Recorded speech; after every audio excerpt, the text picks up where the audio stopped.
Okay dear friends, എല്ലാവർക്കും good evening. ഇന്ന് നിങ്ങൾക്ക് മാത്സിൻ്റെ ക്ലാസ്സാണ്. പിന്നെ ചക്രപാണി സാറിനെ മിസ് ചെയ്യണമെന്നൊക്കെ നിങ്ങൾ പറഞ്ഞില്ലേ, അതുകൊണ്ട് ഞാൻ അല്പസമയം നിങ്ങളുടെ മുൻപിൽ നിൽക്കുകയാണ്.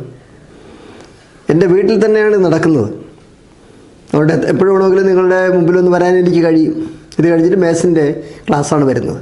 ഇന്നലെ പറഞ്ഞ ചില സംശയങ്ങൾ, ആ സംശയങ്ങൾക്ക് ഉത്തരം കണ്ടുപിടിക്കാനുള്ള നീണ്ട രാത്രികൾ, ഉത്തരം കണ്ടുപിടിച്ചത് ഞാനും ഞങ്ങളുടെ സുഹൃത്തുക്കളുമായി ഇതിൻ്റെ ചില സംശയങ്ങളുള്ള ഉത്തരങ്ങൾ കണ്ടുപിടിച്ചത് വളരെ പെട്ടെന്ന് പറഞ്ഞുകൊണ്ട് നമുക്ക് മാത്സിൻ്റെ ക്ലാസ്സിലേക്ക് പോകാം. മറ്റ് കാര്യങ്ങളൊന്നും പറയുന്നില്ല. രോഗം പരത്തുന്നതൊക്കെ വളരെ കുറഞ്ഞിട്ടുണ്ടെന്നാണ് എൻ്റെ ധാരണ. എന്തായാലും നമുക്ക് വിഷയത്തിലേക്ക് വരാം ഡിയർ ഫ്രണ്ട്സ്. അതിലൊന്ന്, ദേശീയ വൃക്ഷം ഏത്? ദേശീയ വൃക്ഷത്തിന് ഞാൻ അരയാലെന്ന് പറഞ്ഞു. ഈ അരയാലെന്ന് ഉത്തരം കൊടുത്തിട്ടുണ്ട് യഥാർത്ഥത്തിൽ. എന്നാൽ ഞങ്ങൾ ഇന്നലെ റെഫർ ചെയ്യുകയും PSCയുടെ പല ക്വസ്റ്റ്യൻസ് പരിശോധിച്ചു.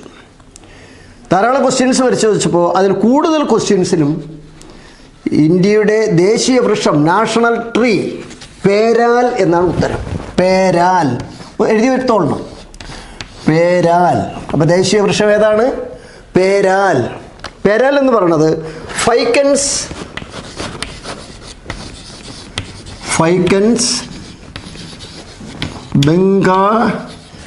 ബംഗാളൻസിസ്. ഫൈക്കൻസ് ബംഗാളൻസിസ്. ഫൈക്കൻസ് ബംഗാളൻസിസ് പേരാൽ. ഒരിക്കൽ കൂടെ പറയുന്നു, ഇന്ത്യയുടെ ദേശീയ വൃക്ഷം എന്ന് പറയുന്നത് പേരാൽ തന്നെയാണ്. ഫൈക്കൻസ് ബംഗാളൻസിസ് എന്നാണ് അതിൻ്റെ ശാസ്ത്രീയ നാമം. ഇതാണ് അതിൻ്റെ ഉത്തരം. എന്നാൽ നമ്മൾ ഇന്നലെ പറഞ്ഞ അരയാൽ എന്നാണ്. അരയാൽ എന്ന് പറയുന്നത് ഈ വിഭാഗത്തിൽപ്പെട്ടത് തന്നെയാണ്. അത് ഫൈക്കൻസ് റിലീജിയോസ് ആണ്. ഫൈക്കൻസ്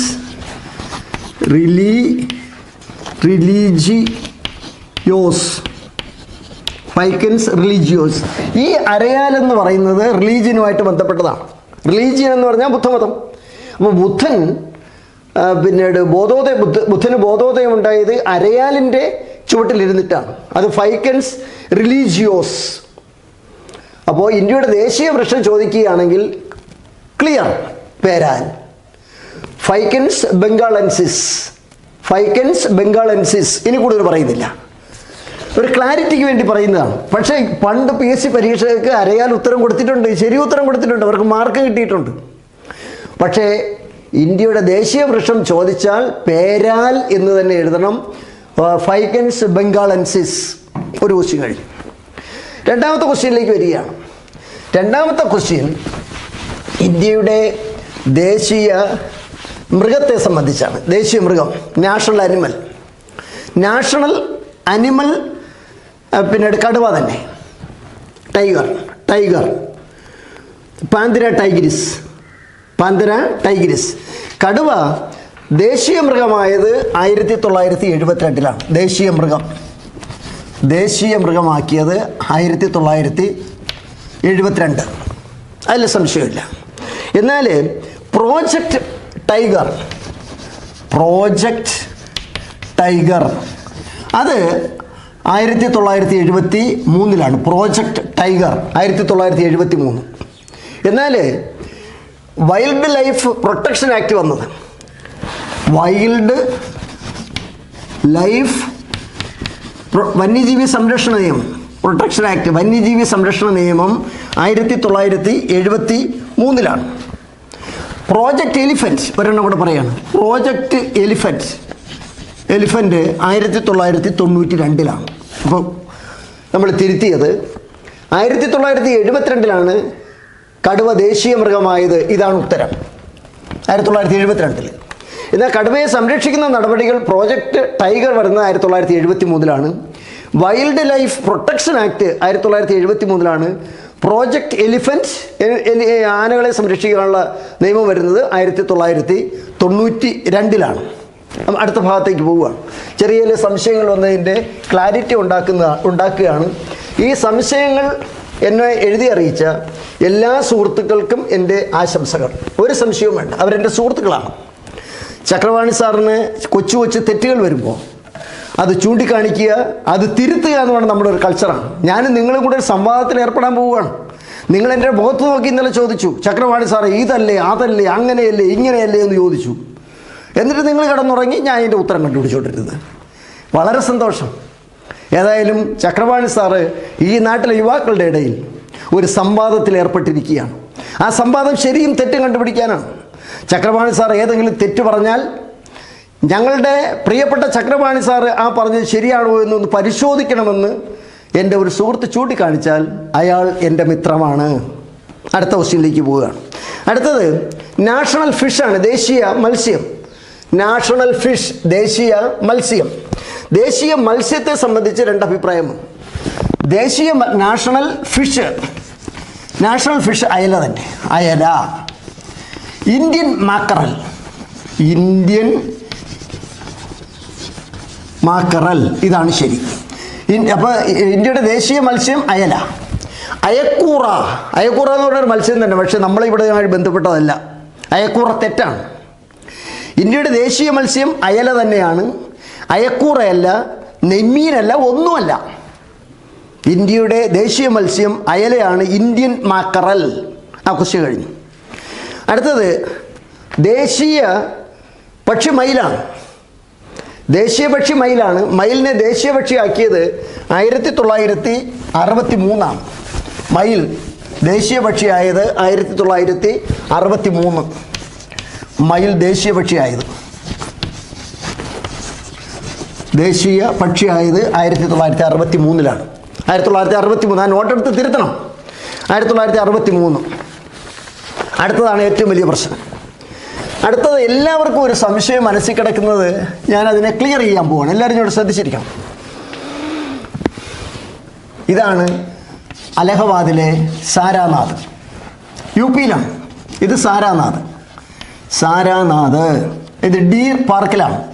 ഡീർ പാർക്ക്, ഇവിടെയാണ് അശോക സ്തംഭം നിൽക്കുന്നത്, ഉത്തർപ്രദേശിൽ. ഇതാണ് അശോക സ്തംഭം. നല്ല പടമാണ്, ആരുടെ പറഞ്ഞു കൊടുക്കരുതേ.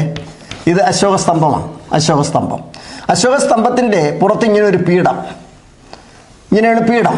ഈ പീഠത്തിൻ്റെ പുറത്താണ് ഇങ്ങനെ സിംഹങ്ങൾ നിൽക്കുന്നത്. സിംഹങ്ങൾ നിൽക്കുകയാണ്. ഇതൊക്കെയാണ് സിംഹം, ആരുടെ പറയരുത്, സിംഹങ്ങൾ നിൽക്കുകയാണ്.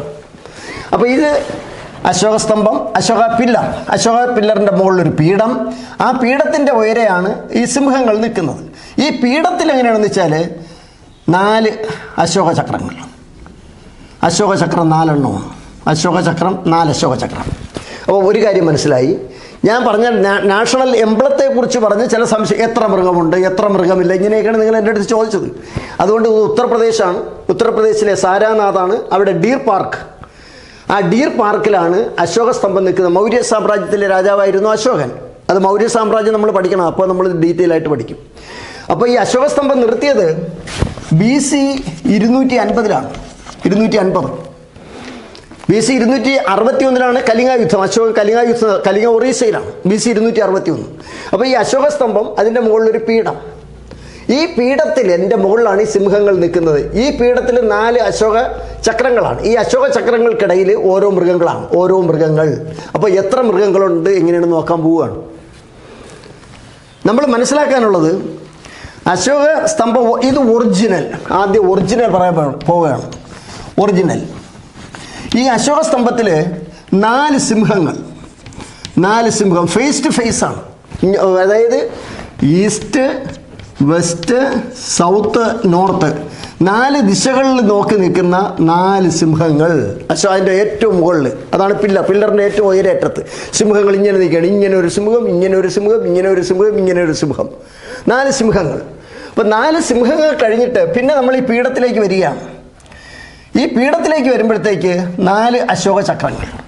ഈ 4 അശോക ചക്രങ്ങൾക്ക് ഇടയിൽ ഓരോ മൃഗങ്ങൾ. അതിൽ ഒന്ന്, ഈ 4 അശോക ചക്രങ്ങളിൽ ഒന്ന് സിംഹം തന്നെ. ഒരു സിംഹം കൂടെ ആയി. പിന്നെ ഒന്നെന്ന് പറയുന്നത് ഒരു ആന, ഒന്ന് കാള, ഒന്ന് പിന്നെ കുതിര. അപ്പോൾ മൊത്തം മൃഗങ്ങൾ നോക്കാം. 4, 5, 6, 7, 8 മൃഗങ്ങളാണ്. 8 മൃഗങ്ങൾ. 8 മൃഗങ്ങളുണ്ടെന്ന് വെച്ചാൽ 8 മൃഗങ്ങൾ. ഇനം എന്ന് പറയുന്നത് എത്ര മാത്രമേ ഉള്ളൂ? ഇനം എന്ന് പറയുന്നത് 4 ഇനം. 4 ഇനം മൃഗങ്ങൾ. 4 ഇനം. 4 ഇനം മൃഗങ്ങൾ. 4 ഇനം മൃഗങ്ങൾ ഏതൊക്കെയാണ്? സിംഹം 5, കാള 1, കുതിര 1, പിന്നെ ആന 1. അപ്പോൾ 5, 6, 7, 8. എല്ലാവർക്കും മനസ്സിലായല്ലോ? 8 മൃഗങ്ങളുണ്ട്. 4 ഇനങ്ങളിലായിട്ടാണ് 8 മൃഗം. അതായത് 5 സിംഹമുണ്ട്. 4 സിംഹം ഇവിടെ നിൽക്കുന്നുണ്ട്. പിന്നെ ഈ അശോക ചക്രത്തിനിടയിൽ ഒരു സിംഹം കൂടെ ഉണ്ട്.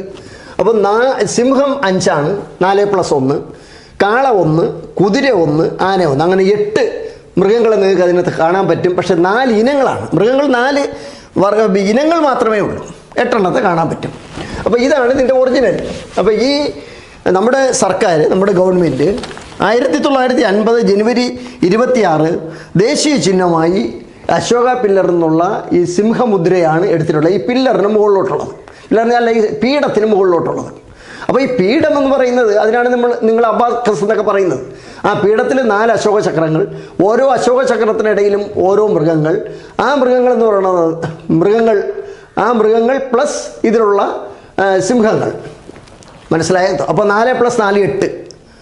8 മൃഗങ്ങളെ നിങ്ങൾക്ക് അതിനകത്ത് കാണാൻ പറ്റും, 4 ഇനങ്ങളായിട്ട്. ശരി, ഇനി നമുക്ക് നോക്കാം. ഇനി ഇവിടെ 1950 ജനുവരി 26 ഇന്ത്യ റിപ്പബ്ലിക്കായി. അന്നാണ് ദേശീയ ചിഹ്നം നമ്മൾ സ്വീകരിച്ചത്. ആ സിംഹമുദ്ര നമ്മൾ സ്വീകരിച്ചത്. സിംഹമുദ്ര. ആ സിംഹമുദ്രയിൽ കാണാൻ കഴിയുന്നത് നമ്മൾ നിന്ന് നോക്കിയാൽ ഇപ്പോഴുള്ളതിൽ കാണാൻ കഴിയുന്നത് 3 സിംഹത്തെ കാണാം. 3 സിംഹത്തെ നമുക്ക് ഒറ്റയടിക്ക് നോക്കാം. പിന്നെ നമുക്ക് കാണാൻ പറ്റുന്നത് പിന്നീട് കാളയെ കാണാം, ഒരു കുതിരയെ കാണാം. അപ്പോൾ കാണാൻ പറ്റുന്നത് 4 മൃഗങ്ങളെ കാണാം. പക്ഷേ എത്ര മൃഗങ്ങളുണ്ട്? 8 മൃഗങ്ങൾ. 4 ഇനത്തിലായിട്ട് 8 മൃഗങ്ങളുണ്ട്. നമ്മൾ ഒറ്റയടിക്ക് നോക്കിയാൽ കാണാൻ പറ്റുന്നത് 3 സിംഹത്തെ കാണാം. മറ്റേ 2 സിംഹത്തെ നമുക്ക് കാണാൻ പറ്റുന്നില്ല. പിന്നീട് ഒരു കാള, ഒരു കുതിര, ഇത്രയും നിങ്ങൾക്ക് കാണാൻ പറ്റും. കാണാൻ പറ്റാത്തത് ആനയെ കാണാൻ പറ്റുന്നില്ല. ആനയെ നിങ്ങൾക്ക് ഒറ്റയടിക്ക് കാണാൻ പറ്റുന്നില്ല. ബാക്കിയുള്ള സിംഹത്തെയും നിങ്ങൾക്ക് ഒറ്റയടിക്ക് കാണാൻ പറ്റുന്നില്ല. ക്വസ്റ്റ്യൻ ഇതാണ്, നിങ്ങൾക്ക് കാണാൻ 1950 ജനുവരി 26 ഇന്ത്യ റിപ്പബ്ലിക്കായപ്പോൾ സ്വീകരിച്ച സിംഹമുദ്രയിൽ നേരിട്ട് കാണാൻ പറ്റുന്നത് 3 സിംഹങ്ങളും ഒരു കാളയും ഒരു കുതിരയുമാണ്. 4 മൃഗങ്ങളെ കാണാൻ പറ്റും. എന്നാൽ ഒറിജിനലി ഈ ഇപ്പോഴും സിംഹമുദ്രയിൽ ഇതെല്ലാം ഉണ്ട്. ഇതിൻ്റെ മറുവശത്താണ്. നമുക്ക് സർക്കാർ ഓഫീസിൽ പോയി ആ സിംഹമുദ്ര ഒപ്പിട്ട് വരുമ്പോഴത്തേക്ക് നമുക്ക് കാണാൻ പറ്റുന്നത് പിന്നീട് 3 സിംഹത്തെ കാണാൻ പറ്റും, ഒരു കാള, ഒരു കുതിര. ഇതിൻ്റെ മറുവശത്താണ് ബാക്കിയുള്ളതൊക്കെ. മറുവശത്ത് എന്ന് പറയുന്നത് ആകെ ഉണ്ടായിരുന്ന 4 സിംഹം, ഒരു സിംഹം അതിൻ്റെ അബാക്കസിലാണ്, പിന്നീട് പീഠത്തിലാണ്, ഒരു ആന. ഇതിന് ഇത്രയും കാണാൻ പറ്റില്ല. അപ്പോൾ കാണാൻ പറ്റുന്നത് എന്ന് പറയുന്നത് 4 മൃഗങ്ങളാണ്. ഒറിജിനലി 8 മൃഗങ്ങളാണ്. 4 ഇനത്തിൽപ്പെട്ട 8 മൃഗങ്ങൾ. ഇതാണ് ആ ഭാഗത്ത് പറയാനുള്ളത്.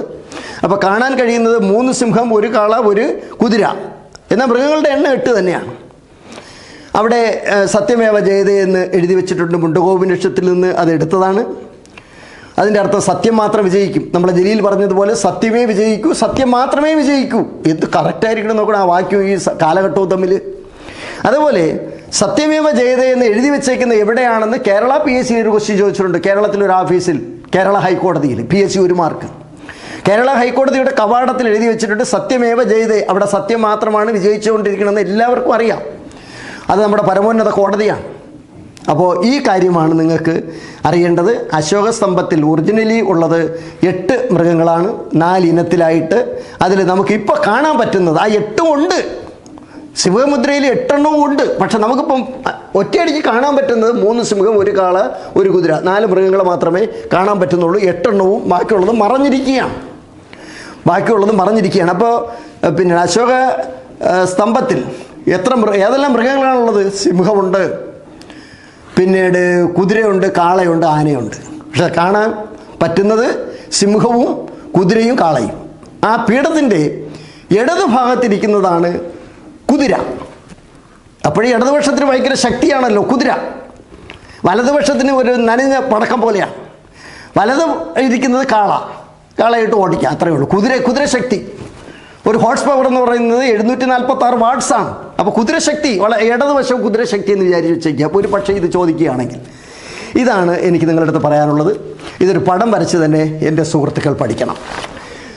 അടുത്തത് എൻ്റെ സുഹൃത്തുക്കൾ ചോദിച്ചിട്ടുള്ള ഒരു ക്വസ്റ്റ്യൻ എന്ന് പറയുന്നത്, സാർ നമുക്ക് ദേശീയ കായിക വിനോദം ഉണ്ടോ എന്നാണ് ചോദിച്ചിട്ടുള്ളത്. യഥാർത്ഥത്തിൽ സർക്കാർ ദേശീയ കായിക വിനോദം ഒരെണ്ണം അംഗീകരിച്ചിട്ടില്ല. ദേശീയ കായിക വിനോദം അംഗീകരിച്ചിട്ടില്ല, സത്യമാണ്. പക്ഷേ നമ്മളെല്ലാവരും കൂടി ഹോക്കി 1928 മുതൽ ഹോക്കി കളിച്ച് നമ്മൾ ലോകത്ത് പ്രശസ്തരായി മാറി. അതുകൊണ്ട് ഞാനും നിങ്ങളും എല്ലാവരും പറയുന്നത് ഹോക്കി ഇന്ത്യയുടെ ദേശീയ വിനോദമാണെന്ന്. പക്ഷേ കേന്ദ്ര ഗവൺമെൻറ് അതങ്ങനെ അംഗീകരിച്ചിട്ടില്ല. അടുത്ത ഹിന്ദിയെ സംബന്ധിച്ചാണ്.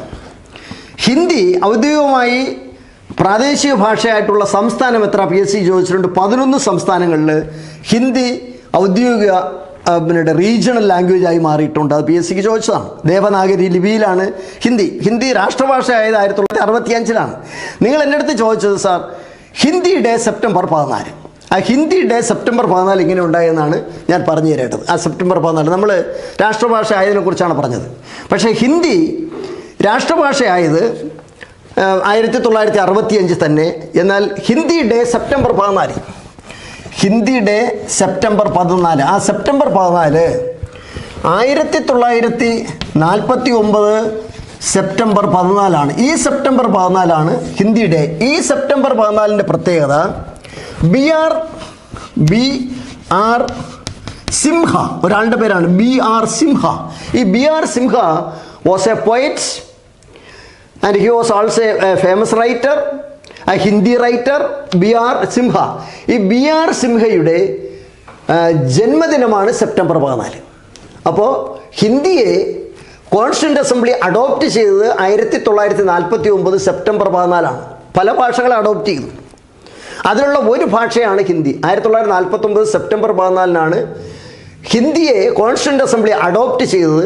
സെപ്റ്റംബർ 14 തിരഞ്ഞെടുക്കാനുള്ള കാരണം BR സിംഹയുടെ 50ാം വാർഷികം കൂടിയായി, ജന്മവാർഷികം കൂടിയായിരുന്നു ഈ സെപ്റ്റംബർ 14. അല്ലെങ്കിൽ അദ്ദേഹം ജനിച്ചത് സെപ്റ്റംബർ 14 BR സിംഹ. അതിനെ ഓർമ്മിക്കാനാണ് സെപ്റ്റംബർ 14 എടുത്തത്.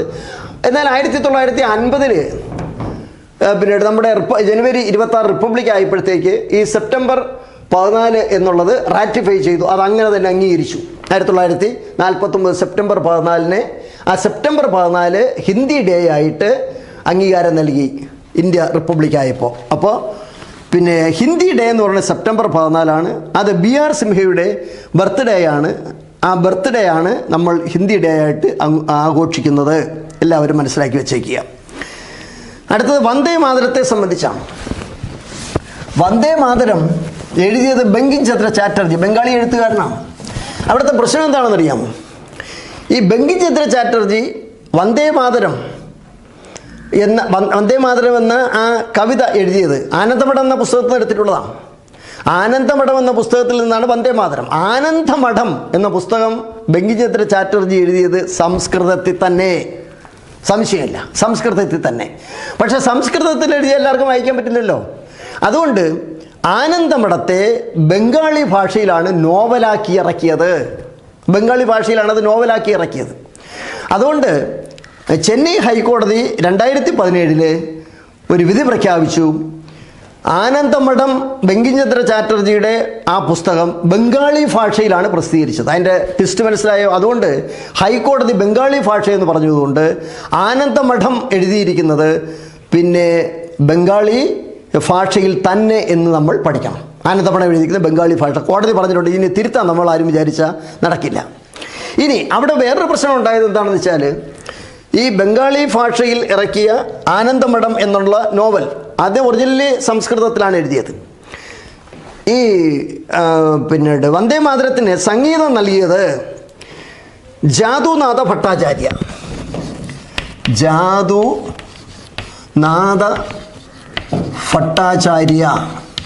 ഭട്ടാചാര്യയും പിന്നെ ഹേമന്ത് മുഖർജി.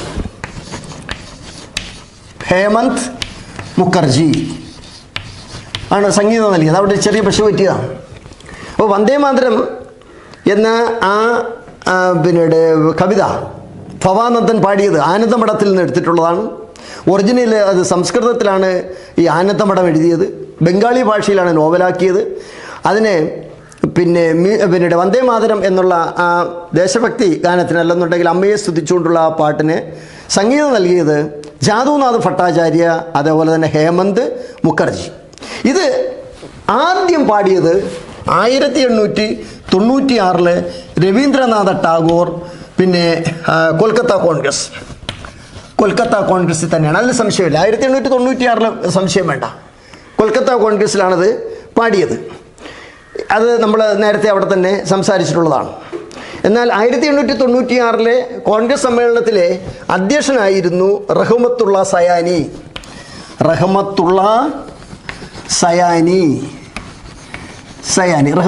സയാനി ഇത്രയും പറഞ്ഞു. അപ്പോൾ എൻ്റെ ചില സുഹൃത്തുക്കൾ ഈ വന്ദേ മാതരത്തിന് സംഗീതം നൽകിയത് ജാദുനാഥ് ഭട്ടാചാര്യയെ ഹേമന്ത് മുഖർജിയുമാണ് എന്ന് ചൂണ്ടിക്കാണിച്ചു. അത് 100% ശരിയാണ്. എന്നാൽ വന്ദേ മാതരം ആദ്യമായി പാടിയത് രവീന്ദ്രനാഥ ടാഗോർ 1896 കൊൽക്കത്ത കോൺഗ്രസ്സിലാണ്. കൊൽക്കത്ത കോൺഗ്രസ്സിൽ അധ്യക്ഷനായിരുന്നത് റഹ്മത്തുള്ള സയാനിയാണ്. അതുവരെ ഞാൻ പറഞ്ഞു. വേറെ ചിലർ എൻ്റെ അടുത്ത് പറഞ്ഞത്, ചക്രവാണി സാർ, ഞങ്ങൾക്കൊരു സംശയമുണ്ട്. ആ സംശയം എന്താണെന്ന് വെച്ചാൽ പറഞ്ഞോളൂ. അത് വന്ദേ മാതരം ആദ്യമായി പാടിയത് സരളാദേവി ചൗധരിയാണ്. സരളാദേവി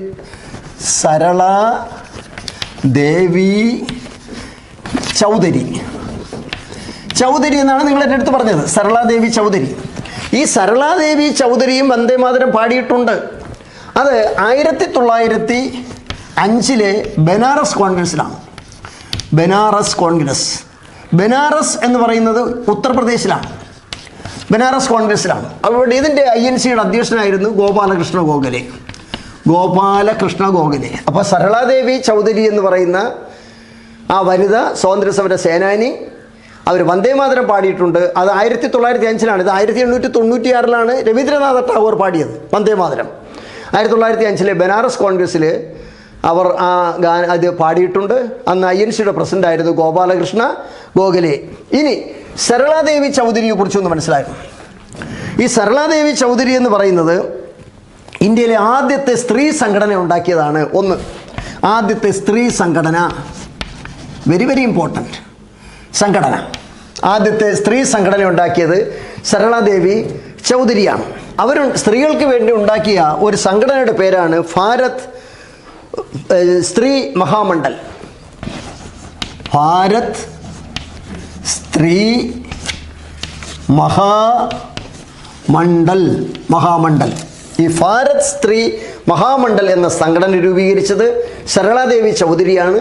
അവർ പിന്നെ നമ്മുടെ ഈ സംഗീതത്തിന് വന്ദേ മാതരം പാടിയിട്ടുണ്ട് 1905 ബനാറസ് കോൺഗ്രസ്സിൽ. ബനാറസ് UPയിലാണ്. അന്നത്തെ INC പ്രസിഡന്റ് ആയിരുന്നു ഗോപാലകൃഷ്ണ ഗോഖലെ. അപ്പോൾ ഭാരത് സ്ത്രീ മഹാമണ്ഡലം സ്ഥാപിച്ചത് സരളാദേവി ചൗധരിയാണ്. അപ്പോൾ 1896 രവീന്ദ്രനാഥ ടാഗോറാണ് ആദ്യമായി വന്ദേ മാതരം പാടിയത്. അതിലിനി സംശയത്തിൻ്റെ പ്രശ്നം ഉദിക്കുന്നില്ല. ഇവിടെ ഒരു കാര്യം കൂടി പറഞ്ഞ് ഞാൻ തൽക്കാലം ഇവിടെ അവസാനിപ്പിക്കുകയാണ്. അത് എന്താണെന്ന് വെച്ചാൽ, നോക്കൂ എല്ലാവരും, സാരേ ജഹാംസെ അച്ച എന്നുള്ള ദേശഭക്തി ഗാനം, സാരേ ജഹാംസെ അച്ച എന്ന ദേശഭക്തി ഗാനം മുഹമ്മദ് ഇക്ബാലാണ് എഴുതിയത്. ഇദ്ദേഹമാണ് പിന്നീട് മുസ്ലിം ലീഗൊക്കെ രൂപീകരിച്ചത്. ഇൻക്ലാബ് സിന്ദാബാദ് എന്ന മുദ്രാവാക്യം എഴുതിയത്. ഈ സാരേ ജഹാംസെ അച്ച എന്ന ആ ദേശഭക്തി ഗാനത്തിന് സംഗീതം നൽകിയത് പണ്ഡിറ്റ് രവിശങ്കർ.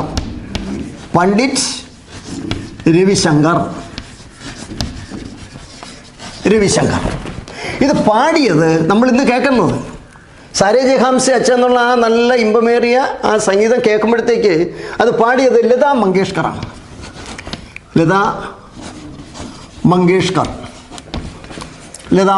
ഇത് രണ്ടും ഓർമ്മിച്ച ചെയ്യും.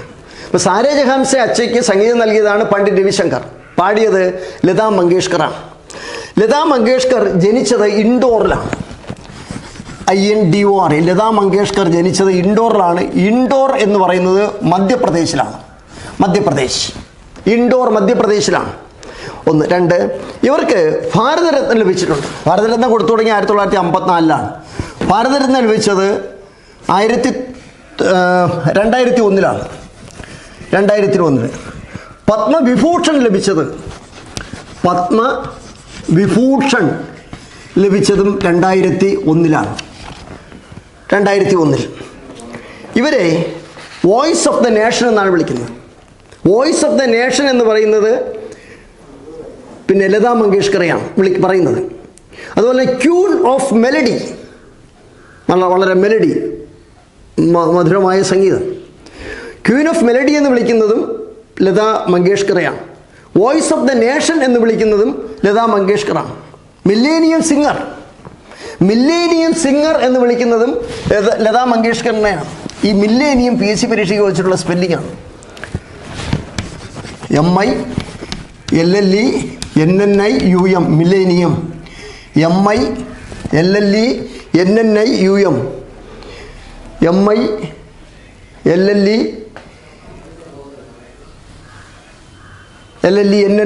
മില്ലേനിയം.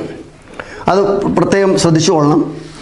അത് ഇവരെ തന്നെ രാജ്യസഭാ മെമ്പറായി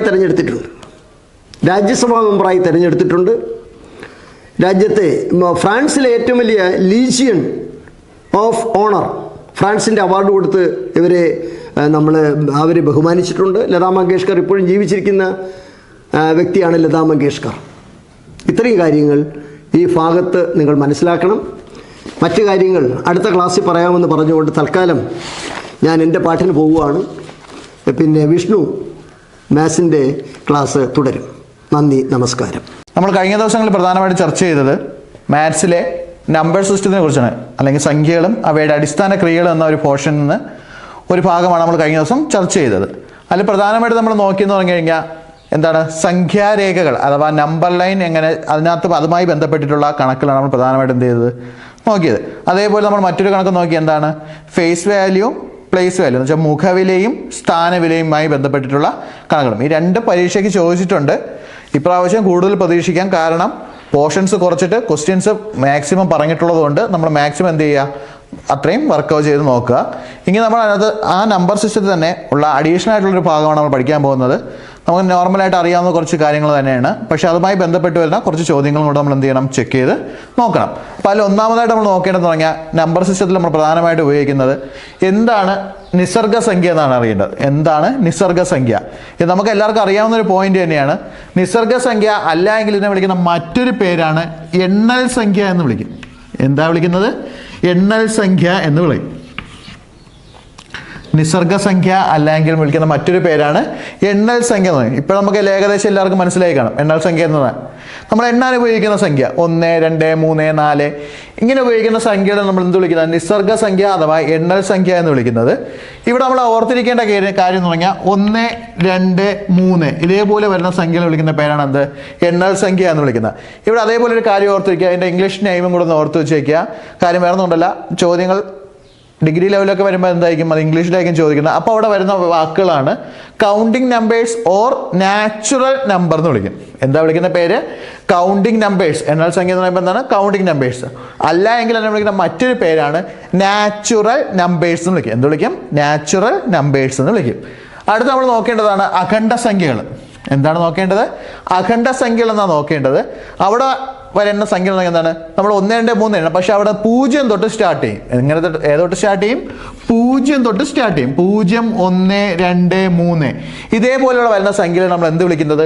അഖണ്ഡ സംഖ്യ എന്ന് വിളിക്കും. അപ്പോൾ 0 മുതൽ സ്റ്റാർട്ട് ചെയ്ത് വരുന്ന സംഖ്യ വിളിക്കുന്ന പേരാണ് എന്ത്?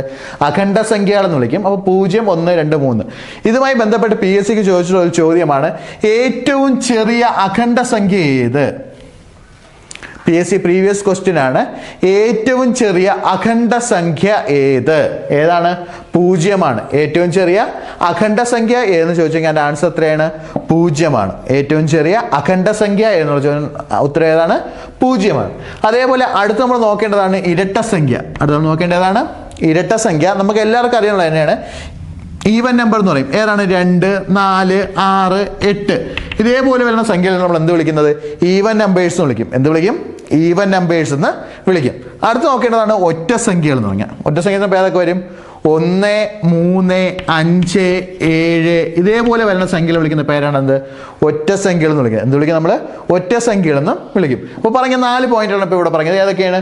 നിസ്സർഗ സംഖ്യ അഥവാ എണ്ണൽ സംഖ്യ. ഏതാണ്? 1, 2, 3 എന്ന നമ്മൾ എണ്ണാൻ ഉപയോഗിക്കുന്ന സംഖ്യകൾ അതിനെ വിളിക്കുന്ന പേരാണെന്ത്? നിസ്സർഗ സംഖ്യ അല്ലെങ്കിൽ എണ്ണൽ സംഖ്യ എന്ന് വിളിക്കുന്നത്.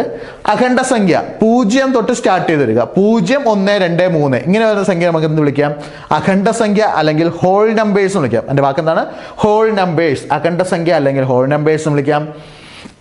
ഇരട്ട സംഖ്യ എന്ന് പറയുമ്പോൾ എന്താണ്? Even numbers. 2, 4, 6, 8 എന്ന് പറഞ്ഞാൽ എന്താണ്? ഈവൻ നമ്പേഴ്സ് അല്ലെങ്കിൽ ഇരട്ട സംഖ്യ എന്ന് വിളിക്കും. അടുത്ത ഒറ്റ സംഖ്യ എന്ന് പറയുന്നത് 1, 3, 5, 7 ഇതേപോലെ വരുന്ന സംഖ്യകൾ നമുക്ക് എന്ത് വിളിക്കാം? ഒറ്റ സംഖ്യ എന്ന് വിളിക്കാം. ഇതിപ്പോൾ ഇവിടെ പറയാനുള്ള കാരണം എന്ന് പറഞ്ഞാൽ ഇതുമായി ബന്ധപ്പെട്ട് വരുന്ന ചോദ്യങ്ങളാണ്. ഒരു ചോദ്യം ഞാൻ പറഞ്ഞു, എന്താണ് ഏറ്റവും ചെറിയ അഖണ്ഡ സംഖ്യ. അതില്ല, സാധാരണയായിട്ട് LGSന് പണ്ട് ചോദിച്ചൊരു ചോദ്യമാണ്. ജസ്റ്റ് ഞാൻ ഇവിടെ നിന്ന് പറഞ്ഞതേ ഉള്ളൂ. ഇതുമായി ബന്ധപ്പെട്ട അഡീഷണൽ ആയിട്ടുള്ള ചോദ്യങ്ങളാണ്. ഉദാഹരണത്തിന് എന്താണ്? ആദ്യത്തെ 50 എണ്ണൽ സംഖ്യ അല്ലെങ്കിൽ ആദ്യത്തെ 50 നിസ്സർഗ സംഖ്യകളുടെ തുക എത്ര? ഇതേപോലെ ചോദിക്കാം. അതേപോലെ ആദ്യത്തെ എന്താണ്? 50 എണ്ണൽ സംഖ്യയുടെ തുക. അതേപോലെ ആദ്യത്തെ 50 അഖണ്ഡ സംഖ്യയുടെ തുക എത്ര? അതേപോലെ ആദ്യത്തെ 50 ഇരട്ട സംഖ്യയുടെ തുക എത്ര? ആദ്യത്തെ 50 ഒറ്റ സംഖ്യയുടെ തുക എത്ര? ഇതേപോലുള്ള ചോദ്യങ്ങൾ എന്ത് ചെയ്യാം? സാധാരണയായിട്ട് പ്രതീക്ഷിക്കാം. അതുമായി ബന്ധപ്പെട്ടുള്ള കണക്കുകൾ ഇനി വരുന്നുണ്ട്. നമുക്ക് ആദ്യം ഈ നമ്പേഴ്സുമായി ബന്ധപ്പെട്ടുള്ള കുറച്ച് എന്താണ് ടേംസുകൾ നമുക്ക് ആദ്യം എന്ത് ചെയ്യാം? പഠിക്കാം. ഓക്കെ, അടുത്ത നമ്മൾ നോക്കേണ്ടത് ഭാജ്യസംഖ്യയും അഭാജ്യസംഖ്യയാണ്. ഭാജ്യസംഖ്യ, അഭാജ്യസംഖ്യ. അല്ല, ആദ്യം അഭാജ്യസംഖ്യ എന്ന് നോക്കാം. അഭാജ്യസംഖ്യ എന്ന് പറഞ്ഞു കഴിഞ്ഞാൽ അതിന് മുമ്പ് നമ്മളൊരു കാര്യമാണ്, ഘടകങ്ങൾ എന്തെന്ന് അറിഞ്ഞിരിക്കണം. എന്താണ് ഘടകം എന്ന് പറയുന്നത്? അത് നമ്മൾ ആദ്യം അറിഞ്ഞിരിക്കണം. ഘടകം എന്ന് അല്ലെങ്കിൽ ഫാക്ടർ എന്ന് വിളിക്കാം. ഫാക്ടേഴ്സ് എന്നോ ഫാക്ടർ എന്നോ വിളിക്കാം. ഘടകങ്ങൾ എന്ന് വെച്ചാൽ എന്താണ്? ഒരു സംഖ്യയെ പൂർണ്ണമായിട്ട് കംപ്ലീറ്റ് ആയിട്ട് ഡിവൈഡ് ചെയ്യാൻ പറ്റുന്ന സംഖ്യകൾ വിളിക്കുന്ന പേരാണ് നമ്മൾ എന്ത് വിളിക്കുന്നത്? ഘടകങ്ങൾ അല്ലെങ്കിൽ ഫാക്ടേഴ്സ് എന്ന് വിളിക്കുന്നത്. ഒരു നമ്പറിനെ പൂർണ്ണമായിട്ട് ഡിവൈഡ് ചെയ്യാൻ പറ്റുന്ന സംഖ്യകൾ അതിന് നമ്മൾ എന്ത് വിളിക്കുന്നത്? ഘടകം അല്ലെങ്കിൽ ഫാക്ടേഴ്സ് എന്ന് വിളിക്കുന്നത്. ഘടകങ്ങൾ അല്ലെങ്കിൽ ഫാക്ടേഴ്സ് എന്ന് വിളിക്കുന്നത്. ഇനി ഇവിടെ ശ്രദ്ധിക്കുക, അഭാജ്യ സംഖ്യ എന്ന് പറയുമ്പോൾ ഈ നമ്പർ നോക്കാനല്ല പറഞ്ഞത് എന്താണെന്ന്. അഭാജ്യ സംഖ്യ എന്തെന്നാൽ ഒരു സംഖ്യയുടെ ഫാക്ടർ അല്ലെങ്കിൽ ഘടകങ്ങൾ എന്ന് പറയുന്നത് ഒരു സംഖ്യയുടെ ഫാക്ടേഴ്സ് ഒന്നും അതേ സംഖ്യയുമായി വന്നു കഴിഞ്ഞാൽ അതിനെ വിളിക്കുന്ന പേരാണ് എന്ത്? അഭാജ്യ സംഖ്യ. അല്ല എങ്കിൽ നമ്മൾ വിളിക്കുന്ന മറ്റൊരു പേരാണ് പ്രൈം നമ്പേഴ്സ് എന്ന് വിളിക്കും. എന്ത് വിളിക്കും? പ്രൈം നമ്പേഴ്സ് എന്ന് വിളിക്കും. അപ്പോൾ ഒരു സംഖ്യയുടെ ഘടകങ്ങൾ ഒന്നും അതേ സംഖ്യയും വന്നു കഴിഞ്ഞാൽ അതിനെ വിളിക്കുന്ന പേരാണെന്ത്? പ്രൈം നമ്പേഴ്സ് അല്ലെങ്കിൽ അഭാജ്യ സംഖ്യകൾ എന്ന് വിളിക്കുന്നത്. എക്സാമ്പിൾ ഏതൊക്കെയാണ്? 2, 3, 5, 7, 11, 13, 17, 19 ഇങ്ങനെയുള്ള സംഖ്യകൾ നമ്മൾ എന്ത് വിളിക്കുന്നത്? പ്രൈം നമ്പേഴ്സ് എന്ന് വിളിക്കുന്നത്. ഇങ്ങനെയുള്ള സംഖ്യകൾ നമ്മൾ എന്ത് വിളിക്കുന്നത്? പ്രൈം നമ്പേഴ്സ് അല്ല എങ്കിൽ അഭാജ്യ സംഖ്യകൾ എന്ന് വിളിക്കുന്നത്. ഇനി ഇവിടെ ശ്രദ്ധിക്കേണ്ട പ്രധാനപ്പെട്ട പോയിന്റ് നോക്കുക, 2ന്റെ ഘടകം നോക്കുക. എന്ന് വെച്ചാൽ 2നെ പൂർണ്ണമായി ഭാഗിക്കാൻ പറ്റുന്ന സംഖ്യകൾ ഏതൊക്കെയാണ്? 1ഉം 2ഉം മാത്രമേ ഉള്ളൂ അല്ലേ? അതാണ് പറയുന്നത്, ഒരു സംഖ്യയെ ഭാഗിക്കാൻ പറ്റുന്ന സംഖ്യകൾ എന്തായിരിക്കണം? 1ഉം അതേ സംഖ്യയുമായി വന്നു കഴിഞ്ഞാൽ അത്തരം സംഖ്യകളെ വിളിക്കുന്ന പേരാണെന്ത്? പ്രൈം നമ്പേഴ്സ് അല്ലെങ്കിൽ അഭാജ്യ സംഖ്യകൾ എന്ന് വിളിക്കുന്നത്. 3ന്റെ ഘടകങ്ങൾ അതേപോലെ തന്നെയാണ്. 5നും 7നും 11നും 13നും അതേപോലെയാണ് വരുന്നത്. 1ഉം അതേ സംഖ്യയും മാത്രമേ നമുക്ക് എന്തായിട്ട് വരുള്ളൂ? ഘടകങ്ങളായിട്ട് വരികയുള്ളൂ. ഇനി ഇവിടെ ഞാൻ ഈ മോളിൽ എഴുതിയ നമ്പർ തുടങ്ങിയത് ഒരു എന്താണ്? ഒരു കോഡാണ്. നമുക്കൊരു ഫോൺ നമ്പർ പോലെ ജസ്റ്റ് ഒന്ന് പഠിച്ചു വെച്ച് കഴിഞ്ഞാൽ ഒരു ഉപയോഗമുണ്ട്. കാര്യം പറഞ്ഞാൽ നോക്കാം, 44, 22, 322, 321 എങ്ങനെയാണ്? 44 ഇപ്പം നമുക്ക് ഇങ്ങനെ 4422, 322, 321 എന്ന് വെച്ചാൽ ഇത്രയേ ഉള്ളൂ. 1നും 10നും ഇടയ്ക്ക് നമ്മൾ നോക്കേണ്ടതാണ്. 1നും 10നും ഇടയ്ക്ക് എത്ര അഭാജ്യ സംഖ്യ ഉണ്ടെന്ന് ചോദിച്ചാൽ എത്രയാണ്? 4 എണ്ണം ഉണ്ട്. 1നും 10നും ഇടയ്ക്ക് എത്ര അഭാജ്യ സംഖ്യ ഉണ്ടെന്ന് ചോദിച്ചിട്ടുണ്ട്? 1നും 10നും ഇടയ്ക്ക് എത്ര അഭാജ്യ സംഖ്യ ഉണ്ടെന്ന് ചോദിച്ചാൽ എത്രയാണ്? 4 ആണ്. അതേപോലെ 10നും 20നും ഇടയ്ക്ക് എത്രയാണ്? 4 ആണ്. അതാണ് 4 എന്ന് ആദ്യം പറഞ്ഞ. 1നും 10നും ഇടയ്ക്ക് 4 എണ്ണം, 10നും 20നും ഇടയ്ക്ക് എത്ര എണ്ണം? 4 എണ്ണം. അതേപോലെ 20നും 30നും ഇടയ്ക്ക് എത്ര എണ്ണം വരും? 2 എണ്ണം വരും. അതേപോലെ 30നും 40നും ഇടയ്ക്ക് എത്ര എണ്ണം വരും? 2 എണ്ണം വരും. അപ്പോൾ എത്ര നോക്കാം? 30നും 40നും ഇടയ്ക്ക് 2, 20നും 30നും ഇടയ്ക്ക് 2, 10നും 20നും ഇടയ്ക്ക് 4, 1നും 10നും ഇടയ്ക്ക് 4 എണ്ണം വരും. 2 ആയി. ഇനി നോക്കാം, 40നും 50നും ഇടയ്ക്ക് എത്ര സംഖ്യ വരും? 3 സംഖ്യ വരും. 40നും 50നും ഇടയ്ക്ക് എത്ര സംഖ്യ വരും? 3 സംഖ്യ വരും. അതേപോലെ 50നും 60നും ഇടയ്ക്ക് 2 സംഖ്യ. 60നും 70നും ഇടയ്ക്ക് എത്ര സംഖ്യ? അതും 2. അതേപോലെ 70നും 80നും ഇടയ്ക്ക് 3 സംഖ്യ. 80നും 90നും ഇടയ്ക്ക് 2 സംഖ്യ, 90നും 100നും ഇടയ്ക്ക് 1 സംഖ്യ. ഇതാണ് നമ്മുടെ കണക്ക്. ഏതിൻ്റെയാണ്? അഭാജ്യ സംഖ്യയുടെ കണക്ക്. ഇവിടേക്ക് നമ്മൾ നോക്കേണ്ട, പരീക്ഷയ്ക്ക് ചോദിക്കുന്നത് 1 മുതൽ 100 വരെ എത്ര അഭാജ്യ സംഖ്യ ഉണ്ട് ചോദിച്ചാൽ എത്ര എണ്ണം ഉണ്ട് നോക്കാം. 4 4 8 10 12 15 17 19 22 24 25. അപ്പോൾ ഇവിടെ ഓർത്തിരിക്കേണ്ടതാണ് 1 മുതൽ 100 വരെ എത്ര അഭാജ്യ സംഖ്യ ഉണ്ടെന്ന് വെച്ചാൽ നമുക്കറിയാം എത്രയാണ്? 25 ആണ്. 1 മുതൽ 100 വരെ എത്ര അഭാജ്യ സംഖ്യ ഉണ്ട്? 25. ഇനി 50 വരെ നോക്കാം. 4 8 10 12 15 40 നോക്കാം. 1 മുതൽ 50 വരെ എത്ര അഭാജ്യ സംഖ്യയുണ്ട്? 15 അഭാജ്യ സംഖ്യയുണ്ട്. അപ്പൊ 50 മുതൽ 100 വരെ എത്രയായിരിക്കും? 10 ആയിരിക്കും. നോർമലി നമുക്ക് 2-3 ചോദ്യങ്ങൾ ചോദിച്ചിട്ടില്ല. 1-നും 100-നും ഇടയ്ക്ക് എത്ര അഭാജ്യ സംഖ്യയാണെന്ന് ചോദിച്ചിട്ടുണ്ട്. 1-നും 50-നും ഇടയ്ക്ക് എത്ര അഭാജ്യ സംഖ്യയാണെന്ന് ചോദിച്ചിട്ടുണ്ട്.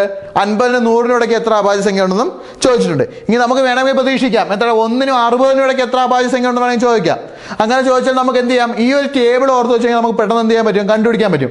1-നും 60-നും ഇടയ്ക്ക് നോക്കാം. 50 വരെ നമുക്കറിയാം എത്ര? 15 വരെ എന്ന് അറിയാം. 60 കൂടെ ചേരുമ്പോൾ എത്രയായി? 2 കൂടെ വരുമ്പോൾ 17 ആയി എന്ന് പറയാം അല്ലേ? അപ്പോൾ ഇതേപോലെ ഒരു ടേബിളായിട്ട് നമ്മൾ എന്ത് ഓർത്ത് വെച്ച് കഴിഞ്ഞാൽ നമുക്ക് എന്ത് ചെയ്യേണ്ട ഉപയോഗമുണ്ട്. അതിൽ 1 മുതൽ 50 വരെയുള്ള 1 മുതൽ 50 വരെ വേണമെന്നില്ല, 1 മുതൽ 20 വരെ ഉള്ളതെങ്കിൽ നമ്മളൊന്ന് എന്ത് ചെയ്യുക? ഓർത്ത് വയ്ക്കുക. ഏതൊക്കെയാണ് അഭാജ്യ സംഖ്യകൾ ഏതൊക്കെയാണെന്ന് ഓർത്ത് വയ്ക്കുക. കഴിവതും 100 വരെയുള്ളതൊന്ന് ചെക്ക് ചെയ്ത് വെച്ചാലും ഉപയോഗമുണ്ട്. പക്ഷേ ഏറ്റവും ഇമ്പോർട്ടൻ്റ് ആയിട്ട് ഇവയുടെ എണ്ണങ്ങൾ കറക്റ്റായിട്ട് നോക്കി വയ്ക്കണം. അതേപോലെ 1-നും 20-നും ഇടയ്ക്കുള്ള അഭാജ്യ സംഖ്യകളൊന്നും എന്ത് ചെയ്യുക? ക്ലിയർ ചെയ്ത് ഓർത്ത് വയ്ക്കുക. ഏതൊക്കെയാണെന്ന് നമുക്കറിയാം. ഏതൊക്കെയാണ്? 2 3 5 7 1 മുതൽ 10 വരെയുള്ളത്. അടുത്ത 10-ന് 20 എടുക്കണമെങ്കിൽ 11 13 17 19 11 13 17 19. അടുത്ത് 20-ന് 30 എടുക്കണമെങ്കിൽ 23 29 23 29. അടുത്ത 30-ന് 40-ന് എടുക്കുകയാണെങ്കിൽ 31 37 31 37. അടുത്താണെങ്കിലോ ഇപ്പം എത്രയും 40 50 വരെയും കൂടെയുള്ള ജസ്റ്റ് നോക്കി വയ്ക്കുക. എത്രയാണ്? 41 43 47. ഇത്രയാണ് നമ്മൾ എന്താണ് 1-നും 50-നും ഇടയ്ക്കുള്ള അഭാജ്യ സംഖ്യകൾ. 1-നും 50-നും ഇടയ്ക്കുള്ള അഭാജ്യ സംഖ്യകൾ ഏതൊക്കെയാണ്? 1 തൊട്ട് 10 വരെ 2 3 5 7 4 അടുത്ത് 11 13 17 19. ഏതാണ്? 10 മുതൽ 20 വരെയുള്ള 4. അടുത്ത് 2 20-നും 30-നും ഇടയ്ക്കുള്ള 23 29. അടുത്ത് 30-നും 40-നും ഇടയ്ക്കുള്ളത് 31 37. അടുത്ത് 40-നും 50-നും ഇടയ്ക്കുള്ളത് 41 43 47. ഇങ്ങനെ നമുക്ക് മൊത്തം എത്ര അഭാജ്യ സംഖ്യകൾ വന്നിട്ടുണ്ട്? 4 4 8 10 12 15 15 അഭാജ്യ സംഖ്യകൾ വന്നിട്ടുണ്ട്. ഏതാണ്? 1 മുതൽ 50 വരെയുള്ള എത്ര അഭാജ്യ സംഖ്യകൾ വന്നിട്ടുണ്ട്? 15 അഭാജ്യ സംഖ്യകൾ വന്നിട്ടുണ്ട്. 1 മുതൽ 50 വരെ എത്ര അഭാജ്യ സംഖ്യകൾ വന്നിട്ടുണ്ട്? 15 അഭാജ്യ സംഖ്യകൾ വന്നിട്ടുണ്ട്. അപ്പോൾ ഇതൊന്ന് എന്ത് ചെയ്യുക? ക്ലിയർ ചെയ്ത് ഓർത്ത് വയ്ക്കുക. ഇനി അടുത്ത നമ്മൾ നോക്കേണ്ടത് ഏതാണ്? ഭാജ്യ സംഖ്യകളാണ്. അടുത്ത നോക്കേണ്ടത് ഏതാണ്? ഭാജ്യ സംഖ്യകൾ എന്താണ് നോക്കുക. ഇതിന്റെ നേരെ ഓപ്പോസിറ്റ് ആലോചിച്ചാൽ മതി. ഘടകങ്ങൾ എന്തായിരിക്കണം? ഒന്നും അതേ സംഖ്യയിൽ അഡീഷണൽ ആയിട്ടുള്ള ഘടകങ്ങളും കൂടെ വേണം. ഉദാഹരണം നമുക്ക് ഏതിനെ എടുക്കാം? 4 എടുത്ത് നോക്കാം. 4 6 8 ഇവയൊക്കെയാണ് നമുക്ക് ഭാജ്യ സംഖ്യയ്ക്ക് എന്തായിട്ട് വരുന്നത്? ഉദാഹരണമായിട്ട് വരുന്നത്. അപ്പം 4-ന്റെ ഘടകങ്ങൾ ഏതൊക്കെ നോക്കാം. 1 ഉണ്ട് 2 ഉണ്ട് 4 ഉണ്ട്. 1 2 4. 6 ആണെങ്കിലോ 1 2 3. 8 ആണെങ്കിലോ 1 2 4 8. നോക്കുക ഘടകങ്ങൾ എന്താണ്? ഒന്നും അതേ സംഖ്യയിൽ അതിൽ കൂടുതൽ സംഖ്യകൾ എന്ത് ചെയ്തിട്ടുണ്ട്? ഘടകങ്ങളായിട്ട് വന്നിട്ടുണ്ട്. ഇനിയാണ് നമ്മൾ എന്ത് വിളിക്കുന്നത്? ഭാജ്യ സംഖ്യകൾ എന്ന് വിളിക്കും. എന്ത് വിളിക്കും? ഭാജ്യ സംഖ്യകൾ എന്ന് വിളിക്കും. ഇതിൽ ചോദിച്ചിട്ടുള്ള ചോദ്യം ഉണ്ടെങ്കിൽ ഏറ്റവും ചെറിയ അഭാജ്യ സംഖ്യ എന്താണ് ചോദിച്ചിട്ടുണ്ട്? ഏറ്റവും ചെറിയ അഭാജ്യ സംഖ്യ ഏതാണ്? 2 ആണ്. ഇരട്ട സംഖ്യയായിട്ടുള്ള ഏക അഭാജ്യ സംഖ്യ ഏതെന്ന് ചോദിച്ചിട്ടുണ്ട്. അത് എത്രയാണ്? 2 ആണ്. ഇരട്ട സംഖ്യയായിട്ടുള്ള ഏക അഭാജ്യ സംഖ്യയും ചോദിച്ചിട്ടുണ്ട്. അത് എത്രയാണ്? 2 ആണ്. ഇനി ഇവിടെ നമുക്ക് ഫൈൻഡ് ഓഡ് ഓൺ ഔട്ട് എന്ന് വെച്ചാൽ ഒറ്റയാനെ തിരഞ്ഞെടുക്കുക എന്നുള്ളതിനും ഈ പറഞ്ഞിട്ടുള്ള അഭാജ്യ സംഖ്യകൾ എന്ത് ചെയ്യാം? മിക്സ് ചെയ്തിട്ട് ചോദിക്കാം. അപ്പോൾ ഈ സംഖ്യകൾ ജസ്റ്റ് ഒന്ന് 50-ലുള്ള സംഖ്യ മാക്സിമം എന്ത് ചെയ്യുക? പഠിച്ച് വയ്ക്കുക. അടുത്ത ഭാജ്യസംഖ്യയിൽ 4 എന്ന സംഖ്യ വെച്ച് ചോദിച്ച ചോദ്യമാണ് ഏറ്റവും ചെറിയ ഭാജ്യസംഖ്യ എന്ന് ചോദിച്ചിട്ടുണ്ട്. ഏറ്റവും ചെറിയ ഭാജ്യസംഖ്യ എന്ന് ചോദിച്ചിട്ടുണ്ട്. അതിൻ്റെ ആൻസർ എത്രയാണ്? 4 ആണ്. ഏറ്റവും ചെറിയ ഭാജ്യസംഖ്യ എന്ന് ചോദിച്ചാൽ ആൻസർ എത്രയാണ്? 4 ആണ്. അപ്പോൾ ഇത്രയും കാര്യങ്ങളൊന്നും ക്ലിയർ ചെയ്ത് നോക്കി വയ്ക്കുക. അഭാജ്യസംഖ്യയും ഭാജ്യസംഖ്യയും. ഓക്കെ, ഇനി നമുക്ക് ഇതിനകത്ത് ഇമ്പോർട്ടൻ്റ് ആയിട്ടുള്ള കുറച്ച് ഫാക്ട്സുകളാണ് നോക്കാനുള്ളത്. അത് നോക്കാം. ഒന്നാമത്തെന്ന് പറഞ്ഞാൽ അനകസംഖ്യ. എന്താണ് അനകസംഖ്യ എന്നുള്ളതാണ്. അല്ലെങ്കിൽ വിളിക്കുന്ന മറ്റേ പേരാണ് പെർഫെക്റ്റ് നമ്പർ എന്ന് വിളിക്കും. എന്ത് വിളിക്കും? പെർഫെക്റ്റ് നമ്പേഴ്സ് എന്ന് വിളിക്കും. ഉദാഹരണം ഞാൻ പറയാം. 6, 28, 496. ഇതൊക്കെയാണ് നമ്മൾ എന്ത് വിളിക്കുന്നത്? പെർഫെക്റ്റ് നമ്പർ എന്ന് വിളിക്കുന്ന. എന്താണ് പെർഫെക്റ്റ് നമ്പർ എന്ന് വെച്ച് നോക്കിക്കൊള്ളുക. ഒരു സംഖ്യയുടെ ഘടകങ്ങൾ ആ സംഖ്യ ഒഴികെയുള്ളവയുടെ തുകയും സംഖ്യയും തുല്യമായി വന്നു കഴിഞ്ഞാൽ അതിനെ വിളിക്കുന്ന പേരാണ് എന്ത്? അനഘസംഖ്യ അല്ലെങ്കിൽ പെർഫെക്റ്റ് നമ്പർ എന്ന് വിളിക്കുന്നത്. ഇപ്പോൾ ഉദാഹരണം നമുക്ക് നോക്കാം. 6ന്റെ ഘടകങ്ങൾ ഏതൊക്കെയെന്ന് നോക്കാം. 6ന്റെ ഘടകങ്ങൾ ഏതൊക്കെയാണ്? 1 ഉണ്ട് അല്ലേ, 2, 3, 6. ഇത്രയാണ് നമ്മൾ 6ന്റെ ഘടകങ്ങൾ എന്ന് പറയുന്നത്. 1, 2, 3, 6 ആണല്ലോ. എന്നാൽ ഇവയുടെ ആ സംഖ്യ ഒഴികെയുള്ളവ എന്ന് വെച്ചാൽ എന്താണ് അതിൻ്റെ ആ സംഖ്യ എന്ന് പറഞ്ഞാൽ 6 ഒഴികെയുള്ള ഘടകങ്ങളുടെ തുക എത്രയാണ്? 3 + 2 + 1 കൂട്ടുമ്പോൾ നമുക്ക് എത്ര കിട്ടും? 6 തന്നെ കിട്ടും. കണ്ടില്ലേ? തുകയും സംഖ്യയും ഒരേപോലെ വന്നു കഴിഞ്ഞാൽ അതിനെ വിളിക്കുന്ന പേരാണ് എന്ത്?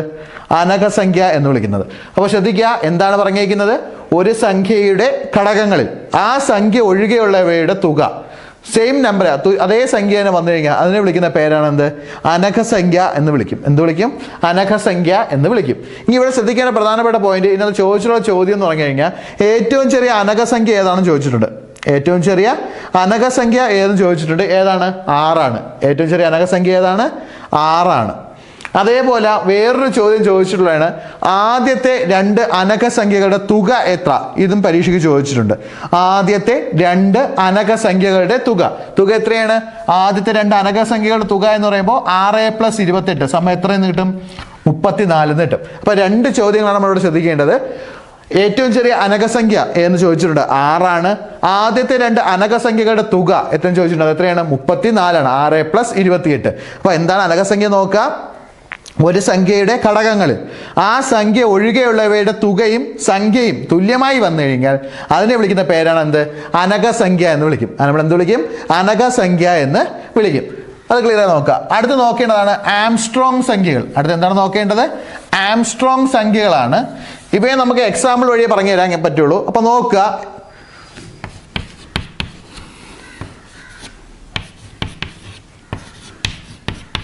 ഇവയൊക്കെയാണ് നമ്മൾ എന്താണ് ആംസ്ട്രോങ് സംഖ്യ എന്ന് പറയുന്നത്. ഏതൊക്കെയാണ്? 153, 370, 371. ഒരു നമ്പർ ഇവിടെ ഉണ്ട്, അതുകൊണ്ട് എഴുതിക്കൊള്ളുക. 407. എന്താണ് ആംസ്ട്രോങ് സംഖ്യ നോക്കാം. ആംസ്ട്രോങ് സംഖ്യ നോക്കിയാൽ വേറെ ഒന്നുമില്ല. ഇതിൻ്റെ നമ്പേഴ്സിൻ്റെ ക്യൂബുകളുടെ തുക ആ സെയിം സംഖ്യ എന്ന് പറഞ്ഞാൽ അതിനെ വിളിക്കുന്ന പേരാണ് എന്ത്? ആംസ്ട്രോങ് സംഖ്യ എന്ന് വിളിക്കുന്നത്. അപ്പോൾ നോക്കുക, ആംസ്ട്രോങ് സംഖ്യ എന്ന് പറയുമ്പോൾ 1³ + 5³ + 3³ ഇവയുടെ തുക എത്രയായിരിക്കും? 153 ആയിരിക്കും. അപ്പോൾ ആ സംഖ്യയുടെ നമ്പറുകളുടെ ക്യൂബുകളുടെ തുക അതേ സംഖ്യ വന്നു കഴിഞ്ഞാൽ അതിനെ വിളിക്കുന്ന പേരാണ് എന്ത്? ആംസ്ട്രോങ് സംഖ്യകൾ എന്ന് വിളിക്കും. ഇതൊന്നും അധികം ബുക്കുകളിൽ നിങ്ങൾക്ക് കിട്ടത്തില്ല. ജസ്റ്റ് ഒന്ന് നമ്മൾ കണ്ടുപിടിച്ചുകൊണ്ട് വന്നതാണ്. നോക്കുക, കാരണം നമുക്കിപ്പോൾ നമ്പർ സിസ്റ്റത്തിന് എവിടെ നിന്ന് വേണോ ചോദ്യം വരാം. അപ്പോൾ നോക്കണേ, കിട്ടാവുന്ന പോയിന്റ്സ് മാക്സിമം എന്ത് ചെയ്തോണം? കളക്ട് ചെയ്തോണം. അതുകൊണ്ടാണ് പറയുന്നത്, ശ്രദ്ധിച്ചുകൊള്ളുക. ആംസ്ട്രോങ് സംഖ്യ എന്ന് പറഞ്ഞാൽ നമുക്ക് തന്നിരിക്കുന്ന സംഖ്യകളുടെ നമ്പറുകളുടെ ക്യൂബുകളുടെ തുക, നമ്പറുകളിലെ ക്യൂബുകളുടെ തുക എന്തായിരിക്കണം? ആ നമ്പർ ആയി കഴിഞ്ഞാൽ എന്തായി? ആംസ്ട്രോങ് സംഖ്യയായി. ഇപ്പോൾ ഉദാഹരണം 153, അല്ലെ നമ്പർ എന്ന് പറയുന്നത് 1, 5, 3 ഇവയുടെ ക്യൂബുകളുടെ തുക എന്തായിരിക്കും? ഈ സെയിം സംഖ്യ ആയിരിക്കും. അങ്ങനെയാണെങ്കിൽ അതിനെ വിളിക്കുന്ന പേരാണ് എന്ത്? ആംസ്ട്രോങ് സംഖ്യ എന്ന് വിളിക്കും. സംശയം ചെയ്ത് നോക്കാം. ഇപ്പോൾ നമുക്ക് ഈ കണക്ക് ചെയ്ത് നോക്കാം. 1ന്റെ ക്യൂബ് 1, 5ന്റെ ക്യൂബ് 125, 3ന്റെ ക്യൂബ് എത്ര? 27. നോക്കാം, കൂട്ടി നോക്കാം. 125 + 127 എത്ര കിട്ടും? 152 കിട്ടും. 152 + 1 എത്ര? 153. അപ്പം ഏറ്റവും ചെറിയ ആംസ്ട്രോങ് സംഖ്യ എന്ന് ചോദിച്ചാൽ നമുക്ക് ഏതെന്ന് എഴുതാം? 153 എഴുതാം. അതിനുശേഷം അതിന് 370 ഉണ്ട്, 371 ഉണ്ട്, 477 ഉണ്ട്. ഇവയുടെ ക്യൂബുകളുടെ തുക എന്തായിരിക്കും? ആ സെയിം സംഖ്യ ആയിരിക്കും. അങ്ങനെയുള്ള സംഖ്യകൾ വിളിക്കുന്ന പേരാണ് എന്ത്? ആംസ്ട്രോങ് സംഖ്യകൾ എന്ന് വിളിക്കും. എന്ത് വിളിക്കും? ആംസ്ട്രോങ് സംഖ്യകൾ എന്ന് വിളിക്കും. അടുത്ത് നമ്മൾ നോക്കേണ്ടതെന്ന് പറഞ്ഞാൽ എന്താണ്? രാമാനുജൻ സംഖ്യയാണ്. അടുത്ത് നോക്കേണ്ടതാണ് രാമാനുജൻ സംഖ്യയാണ്. എല്ലാവർക്കും അറിയാം രാമാനുജൻ സംഖ്യ എത്രയാണ്? 1729 അല്ലേ? രാമാനുജൻ സംഖ്യ ഏതാണ്? 1729 ആണ്. ഇതെങ്ങനെ കിട്ടിയെന്ന് പറയാം? നമുക്ക് എങ്ങനെ കിട്ടിയെന്ന് പറയാം? 10³ + 9³ എത്രയാണ്? 1729 ആണ്. അതേപോലെ 12³ + 1³ എത്രയാണ്? 1729 ആണ്. ഇതാണ് 1729 ഏറ്റവും വലിയ പ്രത്യേകത. അതേപോലെ രാമാനുജൻ ഹാർഡി നമ്പർ ഏതെന്ന് ചോദിച്ചാൽ ഏത് തന്നെയാണ്? 1729 തന്നെയാണ്. അപ്പോൾ രാമാനുജൻ ഹാർഡി നമ്പർ ഏതെന്ന് ചോദിച്ചാലും രാമാനുജൻ സംഖ്യ ഏതെന്ന് ചോദിച്ചാൽ ഏത് തന്നെയാണ്? 1729 തന്നെയാണ്. അപ്പോൾ നമ്മൾ ഏതൊക്കെ പറഞ്ഞു? അനഘസംഖ്യകൾ പറഞ്ഞു. എത്രയാണ് അനഘസംഖ്യ? ഏതൊക്കെയാണ്? 6, 28, 496, അതേപോലെ അടുത്ത നമ്മൾ നോക്കിയതാണ് ആംസ്ട്രോങ് സംഖ്യയാണ്. ഏതൊക്കെയാണ്? 153, 370, 371, 407. ഇതിനെയാണ് നമ്മൾ എന്ത് വിളിക്കുന്നത്? ആംസ്ട്രോങ് സംഖ്യ എന്ന് വിളിക്കുന്നത്. രാമാനുജൻ സംഖ്യ എന്ന് പറഞ്ഞാൽ ഏതാണ്? 1729. ഇനി അത് അനകസംഖ്യ 2-3 പ്രാവശ്യം PSC പരീക്ഷകളിൽ ചോദിച്ചിട്ടുണ്ട്. ഏറ്റവും ചെറിയ അനകസംഖ്യ ചോദിച്ചിട്ടുണ്ട്, അത് ഏതാണ്? 6 ആണ്. അതേപോലെ ആദ്യത്തെ 2 അനകസംഖ്യകളുടെ തുക ചോദിച്ചിട്ടുണ്ട്. 28 + 6 എത്രയാണ്? 34. ആംസ്ട്രോങ് സംഖ്യ ഞാൻ ചോദിച്ചു കണ്ടിട്ടില്ല, പക്ഷെ ചോദിക്കാൻ ചാൻസ് ഉള്ള ഒരു ഭാഗമാണ്. നോക്കാം, ആംസ്ട്രോങ് സംഖ്യയിൽ ഏറ്റവും ചെറുതെന്ന് ചോദിച്ചാൽ 153 കിട്ടിയത്. എങ്ങനെ ചോദിച്ചതാണ്? 1³ + 5³ + 3³ നമുക്ക് എത്ര തന്നെ കിട്ടും? 153 തന്നെ കിട്ടും. അതുകൊണ്ടാണ് നമ്മൾ എന്ത് വിളിക്കുന്നത്? ആംസ്ട്രോങ് സംഖ്യകൾ എന്ന് വിളിക്കുന്നത്. അതുപോലെ എക്സാമ്പിൾ ആയിട്ട് ബാക്കിയുള്ള സംഖ്യകൾ ഏതൊക്കെയാണ്? 370, 371, 407. പിന്നെ വരുന്നത് ഏതാണ്? രാമാനുജൻ സംഖ്യയാണ്. 1729. അത് കിട്ടിയെങ്ങനെ ചോദിച്ചാൽ തന്നെ 10³ + 9³ ആണ് എത്ര? 1729. അതേപോലെ 12³ + 1³ ആണ് എത്ര? 1729. അപ്പോൾ ഇത്രയും കാര്യങ്ങളൊന്ന് ക്ലിയർ ചെയ്ത് നോക്കിക്കൊള്ളുക. അപ്പോൾ മൊത്തം എത്ര? 9 പോയിന്റുകൾ പറഞ്ഞു. അത് നമ്മൾ എന്താണ്? എണ്ണൽ സംഖ്യകൾ തൊട്ട് തുടങ്ങി രാമാനുജൻ സംഖ്യയിൽ നിർത്തിയിരിക്കുകയാണ്. ഇങ്ങനെ അത് കുറച്ച് അല്ലാത്ത ഫാക്ട്സും കൂടെ ഉണ്ട്, അതും കൂടെ പറഞ്ഞിട്ട് നമുക്ക് ബാക്കിയുള്ള ഭാഗത്തേക്ക് വരാം. ഇനി നമുക്ക് അതിനകത്ത് കുറച്ച് വാക്കുകളാണ് പ്രധാനമായിട്ട് ശ്രദ്ധിക്കേണ്ടത്. അതിൽ ഒന്നാമത്തെ നോക്കുക, എന്താണ് ഒരു ഗുഗോൾ എന്ന് പറയുന്നത്? ഗൂഗിൾ അല്ല, ഗുഗോൾ എന്നാൽ എന്താണ്? ഒരു ഗുഗോൾ അല്ലെങ്കിൽ ഗുഗോൾ എന്ന് പറയുന്ന സംഖ്യ എത്ര എന്നാണ് ചോദ്യം. ഒന്നുമില്ല, 1ഉം 100 പൂജ്യവും വന്നു കഴിഞ്ഞാൽ അതിനെ വിളിക്കുന്ന പേരാണെന്ത്? ഗുഗോൾ എന്ന് പറയുന്നത്. എന്തായിരിക്കണം? 1ഉം 100 പൂജ്യവും വരണം. അങ്ങനെയുള്ള സംഖ്യ വിളിക്കുന്ന പേരാണ് എന്താണ്? ഗുഗോൾ എന്ന് പറയുന്നത്. 1ഉം 100 പൂജ്യം. അപ്പോൾ 1ഉം 100 പൂജ്യം എന്ന് പറഞ്ഞാൽ ഒരിക്കലും നമ്മൾ എന്ത് എഴുതരുത്? 1/100 എന്ന് എഴുതി കളയരുത്. 1/100ന്റെ അർത്ഥം എന്താണ്? 1 തന്നെയാണ്. അപ്പോൾ ഇവിടെ വരേണ്ടത് എത്രയായിരിക്കണം? 1ഉം 100 പൂജ്യം ആണെങ്കിൽ നമുക്ക് അവിടെ എഴുതേണ്ട വാക്ക് എന്ന് പറഞ്ഞാൽ 10/100 എന്ന് തന്നെ ആയിരിക്കും എഴുതണം. 10/100 എന്ന് തന്നെ നമ്മൾ എന്ത് ചെയ്യണം? എഴുതണം. അതിനാണ് നമ്മൾ എന്ത് വിളിക്കുന്നത്? ഗുഗോൾ എന്ന് വിളിക്കുന്നത്. എന്ത് വിളിക്കും? ഗുഗോൾ എന്ന് വിളിക്കുന്നത്. ഇനി അടുത്ത് നമ്മൾ നോക്കേണ്ടത് 1 മില്യൺ എത്രയെന്നാണ്. 1 മില്യൺ എത്രയെന്നാണ് നമ്മൾ നോക്കേണ്ടത്. എന്താണ് മില്യൺ എന്ന് പറയുന്നത്? 10 ലക്ഷം അല്ലേ? 1 മില്യൺ എത്രയാണ്? 10 ലക്ഷം അല്ലെങ്കിൽ ദശലക്ഷം എന്നൊക്കെ പറയാം. അതിനാണ് നമ്മൾ എന്ത് വിളിക്കുന്നത്? മില്യൺ എന്ന് വിളിക്കുന്നത്. അപ്പോൾ 1 മില്യൺ എന്ന് എത്രയാണ്? 10 ലക്ഷമാണ്. അപ്പോൾ എഴുതുമ്പോൾ എങ്ങനെ എഴുതണം? 10/6. അല്ല എങ്കിൽ നമ്മൾ എന്ത് വിളിക്കാം? 10 ലക്ഷം എന്ന് പറയാം. 10/6 അല്ലെങ്കിൽ നമുക്ക് എന്ത് വിളിക്കാം? 10 ലക്ഷം എന്ന് വിളിക്കാം. 10/6 അല്ലെങ്കിൽ നമുക്ക് എന്ത് വിളിക്കാം?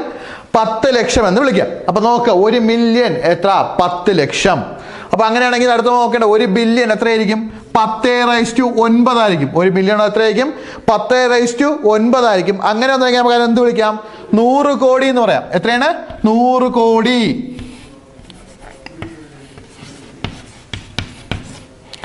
100 കോടി. അപ്പൊ 10/9 എത്രയാണ്?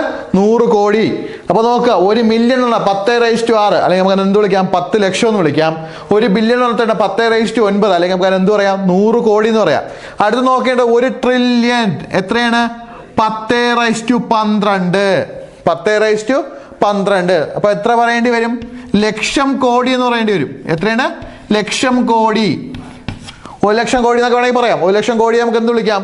1 ട്രില്യൺ എന്ന് വിളിക്കാം. 10/12. അപ്പൊ എത്രയാണ്? 1ഉം 12 പൂജ്യം. 1 ബില്യൺ ആകുമ്പോൾ 1ഉം 9 പൂജ്യം. 1 മില്യൺ ആകുമ്പോഴോ 1ഉം 6 പൂജ്യവും. ഇനിയാണ് നമ്മൾ എന്ത് വിളിക്കണം? മില്യൺ, ബില്യൺ, ട്രില്യൺ ഈ കണക്ക് വരുന്നത്. ഇത് ജസ്റ്റ് നോക്കി വെക്കുക. കാരണം പരീക്ഷ ഇങ്ങനെ ചോദിക്കുക, 1 മില്യൺ എത്ര എന്ന് ചോദിച്ചിട്ട് എന്താ? 10/5, 10/4, 10/6, 10/7 ഇതേപോലെ വരാം. അതേപോലെ 1 ബില്യൺ 10/8, 10/9, 10/10, 10/11 ഇങ്ങനെയൊക്കെ ചോദിച്ചു കഴിഞ്ഞാൽ നമുക്ക് എഴുതാൻ എളുപ്പത്തിനാണ് ഇങ്ങനെ പറഞ്ഞത്. നോക്കുക, 1 മില്യൺ 10/6, 1 ബില്യൺ 10/9, 1 ട്രില്യൺ 10/12. എന്നാൽ ചെറിയൊരു പോയിന്റ് ശ്രദ്ധിക്കുക, 1 ട്രില്യൺ ബ്രിട്ടീഷുകാരുടെ കണക്കനുസരിച്ച്, 1 ട്രില്യൺ എന്നത് ബ്രിട്ടീഷുകാരുടെ കണക്കനുസരിച്ച് എത്രയാണ്? 10/18 ആണ് കേട്ടോ. ഇത് ജസ്റ്റ് ഒന്ന് ഓർത്ത് വയ്ക്കാം. നമുക്ക് നോർമൽ ഇത് മാത്രമേ 10/12 ഉപയോഗിക്കുന്നത്. എന്നാൽ ബ്രിട്ടീഷുകാരുടെ കണക്കനുസരിച്ച് 1 ട്രില്യൺ എത്രയാണ്? 10/18 ആണ്. അത് ബ്രിട്ടീഷ് എന്ന് എടുത്ത് പറഞ്ഞാൽ മാത്രമേ ഈ വാക്ക് നോക്കാവൂ. അല്ലാതെ നോർമൽ നമ്മൾ 1 ട്രില്യൺ ഉപയോഗിക്കുമ്പോൾ എന്തായിരിക്കും? ലക്ഷം കോടിന്നേ ഉപയോഗിക്കുള്ളൂ. ബ്രിട്ടീഷുകാരുടെ കണക്ക് പ്രകാരം 1 ട്രില്യൺ എത്രയാണ്? 10/18 ആണ്. 10 എത്രയാണ്? 18 ആണ്. അത് ജസ്റ്റ് ഒന്ന് എന്ത് ചെയ്യുക? ഓർത്ത് വയ്ക്കുക. ജസ്റ്റ് ഒന്ന് എന്ത് ചെയ്യുക? ഓർത്ത് വയ്ക്കുക. അപ്പൊ എന്താണ് ഒരു ഗുഗോൾ എന്ന് പറഞ്ഞാൽ എത്രയാണ്? 10/100 അല്ലെങ്കിൽ 1ഉം 100 പൂജ്യവും. 1ഉം 100 പൂജ്യവും. അതിനാണ് നമ്മൾ എന്ത് വിളിക്കുന്നത്?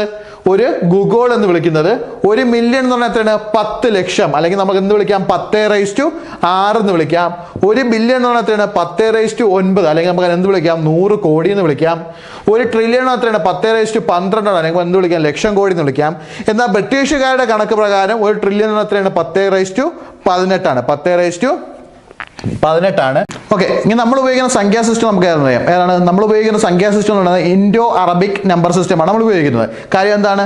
ഇത് 0 കൂടെ ചെയ്തിട്ടുണ്ട്. ഇപ്പം ഈ 0 കണ്ടുപിടിച്ച ആരാണെന്ന് ചോദിച്ചാൽ ഇന്ത്യക്കാരാണ്. 0 കണ്ടുപിടിച്ച ആരാണ്? ഇന്ത്യക്കാരാണ്. അതുകൊണ്ട് തന്നെ നമ്മൾ ഉപയോഗിക്കുന്ന നമ്പർ സിസ്റ്റം എന്ന് വിളിക്കുന്നത് ഏതാണ്? ഇൻഡോ അറബിക് നമ്പർ സിസ്റ്റമാണ്. ഏതാണ്? ഇൻഡോ അറബിക് നമ്പർ സിസ്റ്റമാണ് ഉപയോഗിക്കുന്നത്. എന്നാൽ ഇപ്പോഴും 0 ഉപയോഗിക്കാത്ത നമ്പർ സിസ്റ്റം ഉണ്ട്. ആ നമ്പർ സിസ്റ്റമാണ് ഏത്? റോമൻ ലെറ്റേഴ്സ്, അല്ലെങ്കിൽ റോമൻ നമ്പർ സിസ്റ്റം എന്ന് പറയുന്നത്. ഇപ്പോഴും അവരെന്ത് ഉപയോഗിക്കുന്നില്ല? അവർ 0 എന്ന വാക്ക് ഉപയോഗിക്കാറില്ല. 0 എന്ത് ചെയ്യാറില്ല? ഉപയോഗിക്കാറില്ല. ഇനി അവർ ഉപയോഗിക്കുമ്പോൾ നമ്മൾ ശ്രദ്ധിക്കേണ്ട പ്രധാനപ്പെട്ട പോയിന്റ്, നമുക്ക് PSC നോക്കുമ്പോൾ ഇതിനകത്ത് കുറേ ക്വസ്റ്റ്യൻസ് ചോദിക്കാറുണ്ട്. നമുക്കിത് അറിയാനുള്ള കേസ് 1 എഴുതുമ്പോൾ ഏതാണ്? I ആണ് സൂചിപ്പിക്കുന്നത് അല്ലേ? നമുക്ക് ഇങ്ങനെ നോക്കാം. 5 എഴുതാൻ ഏത് അക്ഷരമാണ് ഉപയോഗിക്കുന്നത്? V എന്ന അക്ഷരമാണ് ഉപയോഗിക്കുന്നത്. 10 എഴുതാൻ വേണ്ടി ഏത് അക്ഷരമാണ് ഉപയോഗിക്കുന്നത്? X ആണ് ഉപയോഗിക്കുന്നത്. ഇനി നമുക്ക് അറിഞ്ഞിരിക്കേണ്ടത് 50 എഴുതാൻ വേണ്ടി ഏതാണ് ഉപയോഗിക്കുന്നത് നോക്കാം. 50 എഴുതാൻ വേണ്ടി ഏതാണ് ഉപയോഗിക്കുന്നത്? L ആണ് ഉപയോഗിക്കുന്നത്. 50 എഴുതാൻ വേണ്ടി ഏതാണ് ഉപയോഗിക്കുന്നത്? L ആണ് ഉപയോഗിക്കുന്നത്. അടുത്ത് 100 എഴുതാൻ വേണ്ടി സെഞ്ചുറി ഓർത്ത് വയ്ക്കുക, C അങ്ങ് ഉപയോഗിക്കുക. 100 എഴുതാൻ വേണ്ടി ഏതാണ് ഉപയോഗിക്കുന്നത്? C ആണ് ഉപയോഗിക്കുന്നത്. അടുത്ത് 500 എഴുതാൻ വേണ്ടി ഉപയോഗിക്കുന്നത് ഏതാണെന്ന് ചോദിച്ചു കഴിഞ്ഞാൽ D ആണ്. 500 എഴുതാൻ വേണ്ടി ഉപയോഗിക്കുന്ന ഏതാണ് അക്ഷരം? D ആണ്. അതേപോലെ 1000 എഴുതാൻ വേണ്ടി ഉപയോഗിക്കുന്നത് മില്ലേനിയം എന്ന കാര്യം ഓർത്ത് വയ്ക്കുക. എന്ന് വെച്ചാൽ 1000 വർഷം കൂടുമ്പോൾ നമ്മൾ മില്ലേനിയം ആഘോഷിക്കുന്നത്. അപ്പോൾ 1000 എന്ന് എഴുതാൻ വേണ്ടി സൂചിപ്പിക്കുന്ന അക്ഷരം ഏതാണ്? M ആണ്. 1000 എന്ന അക്ഷരം എഴുതാൻ വേണ്ടി സൂചിപ്പിക്കുന്ന ഏതാണ്? M ആണ്. അപ്പോൾ നോക്കുക, റോമൻ ലെറ്റേഴ്സ് എന്ന് പറയുന്നത് 0 ഉപയോഗിക്കാത്ത നമ്പർ സിസ്റ്റം ഏതെന്ന് ചോദിച്ചു കഴിഞ്ഞാൽ അത് ഏതാണ്? റോമൻ ലെറ്റേഴ്സ് ആണ്. 0 ഉപയോഗിക്കാത്ത നമ്പർ സിസ്റ്റം ഏതെന്ന് ചോദിച്ചു കഴിഞ്ഞാൽ ഏതാണത്? റോമൻ ലെറ്റേഴ്സ് ആണ്. അത് നമുക്ക് നോക്കേണ്ട റോമനിൽ ഓരോ അക്ഷരങ്ങളും 1 എന്ന് സൂചിപ്പിക്കുന്ന ഏതാണ്? I ആണ്. 5 എന്ന് സൂചിപ്പിക്കുന്ന ഏതാണ്? V ആണ്. 10 എന്ന് സൂചിപ്പിക്കുന്ന ഏതാണ്? X ആണ്. 50 എന്ന് സൂചിപ്പിക്കുന്നത് L ആണ്. 100 എന്ന് സൂചിപ്പിക്കുന്നത് C ആണ്. 500 എന്ന് സൂചിപ്പിക്കുന്നത് D ആണ്. 1000 സൂചിപ്പിക്കുന്ന ഏതാണ്? M ആണ്. 1000 സൂചിപ്പിക്കുന്ന ഏതാണ്? M ആണ്. അപ്പോൾ ഇത്രയും കാര്യങ്ങൾ ക്ലിയർ ചെയ്ത് നോക്കുക. ഇതാണ് നമ്മൾ നമ്പർ സിസ്റ്റത്തിലുള്ള ഏകദേശം എല്ലാ പാർട്ടിലും പറഞ്ഞിട്ടുണ്ട്. ഇനി ഇതുമായി ബന്ധപ്പെട്ട് വരുന്ന ഇമ്പോർട്ടൻ്റ് കണക്കുകളാണ് നോക്കാനുള്ളത്. നമുക്കത് നോക്കാം. ഇനി നമ്മൾ നോക്കാൻ പോകുന്നത് എണ്ണൽ സംഖ്യകളുടെ തുക എങ്ങനെ കണ്ടുപിടിക്കാമെന്നാണ്. എണ്ണൽ സംഖ്യകളുടെ തുക സാധാരണയായിട്ട് ഇത് സമാന്തര ശ്രേണി എന്നൊരു ഭാഗത്താണ് വന്നുകൊണ്ടിരുന്നത്. പക്ഷേ നമുക്കിപ്പോൾ നോക്കേണ്ട സംഖ്യകളും അവയുടെ അടിസ്ഥാന ക്രിയകളും എന്നുള്ള പോർഷൻ ആയതുകൊണ്ട് തന്നെ സംഖ്യാസമ്പ്രദായം വരുന്നതുകൊണ്ടും നമുക്ക് ഈ പോർഷൻ എടുത്തേ പഠിച്ചേ പറ്റുകയുള്ളൂ. അപ്പോൾ നമ്മൾ നോക്കേണ്ട ഭാഗം എന്ന് പറയുന്നത് എണ്ണൽ സംഖ്യകളുടെ തുക എങ്ങനെ കണ്ടുപിടിക്കാമെന്നാണ്. ഇപ്പോൾ എണ്ണൽ സംഖ്യകളുടെ തുക കണ്ടുപിടിക്കാൻ ആദ്യം അതിൻ്റെ ഒരു ഇക്വേഷൻ തന്നെ അങ്ങ് മനസ്സിൽ ഓർത്ത് വയ്ക്കുക. അതാണ് ഏറ്റവും എളുപ്പം. ഇക്വേഷൻ വേറൊന്നുമില്ല, എണ്ണൽ സംഖ്യകൾ. ഇപ്പോൾ ഒരു ഏകദേശം എത്ര എണ്ണൽ സംഖ്യ ഉണ്ടോ, എത്രയാണോ പറയുന്നത് അത് കണ്ടുപിടിക്കാനുള്ള തുക കണ്ടുപിടിക്കാനുള്ള ഇക്വേഷൻ ആണ് എത്രയാണ്? n × n+1/2. n × n+1/2. അപ്പോൾ എണ്ണൽ സംഖ്യകളുടെ തുക കണ്ടുപിടിക്കാനുള്ള ഇക്വേഷൻ, എണ്ണൽ സംഖ്യകളുടെ തുക കണ്ടുപിടിക്കുവാനുള്ള ഇക്വേഷൻ എന്താണ്? n × n+1/2. അപ്പോൾ ഇതൊന്ന് സൈഡിൽ എവിടെയെങ്കിലും എഴുതിയിട്ടൊന്നും എന്ത് ചെയ്യുക? പഠിക്കുക. എണ്ണൽ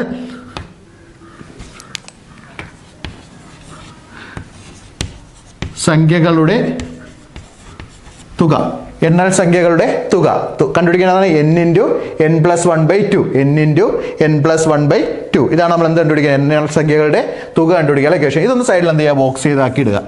നമുക്ക് വളരെ കുറച്ച് ഇക്വേഷൻസ് പഠിക്കാനുള്ളൂ. ഒരു 3 എണ്ണം മാത്രമേ പഠിക്കാനുള്ളൂ. എണ്ണൽ സംഖ്യകൾ, ഇരട്ട സംഖ്യകൾ, ഒറ്റ സംഖ്യകൾ. അപ്പോൾ ഈ ഇക്വേഷൻ ഒന്ന് എന്ത് ചെയ്യാം? മനസ്സിൽ ക്ലിയർ ചെയ്ത് ഓർത്ത് വയ്ക്കുക. n × n+1/2. ഇല്ല എങ്കിൽ നിങ്ങൾ ഇങ്ങനെ ആലോചിച്ചാൽ മതി. നമുക്ക് എത്രയാണോ പറയുന്നത്, എത്ര ആദ്യത്തെ 100 എണ്ണൽ സംഖ്യകളുടെ തുക അല്ലേ? 100 എണ്ണൽ സംഖ്യകളുടെ തുകയാണ് ഒന്നാമത്തെ ചോദ്യം. അപ്പോൾ അത് കണ്ടുപിടിക്കാൻ എന്താണ്?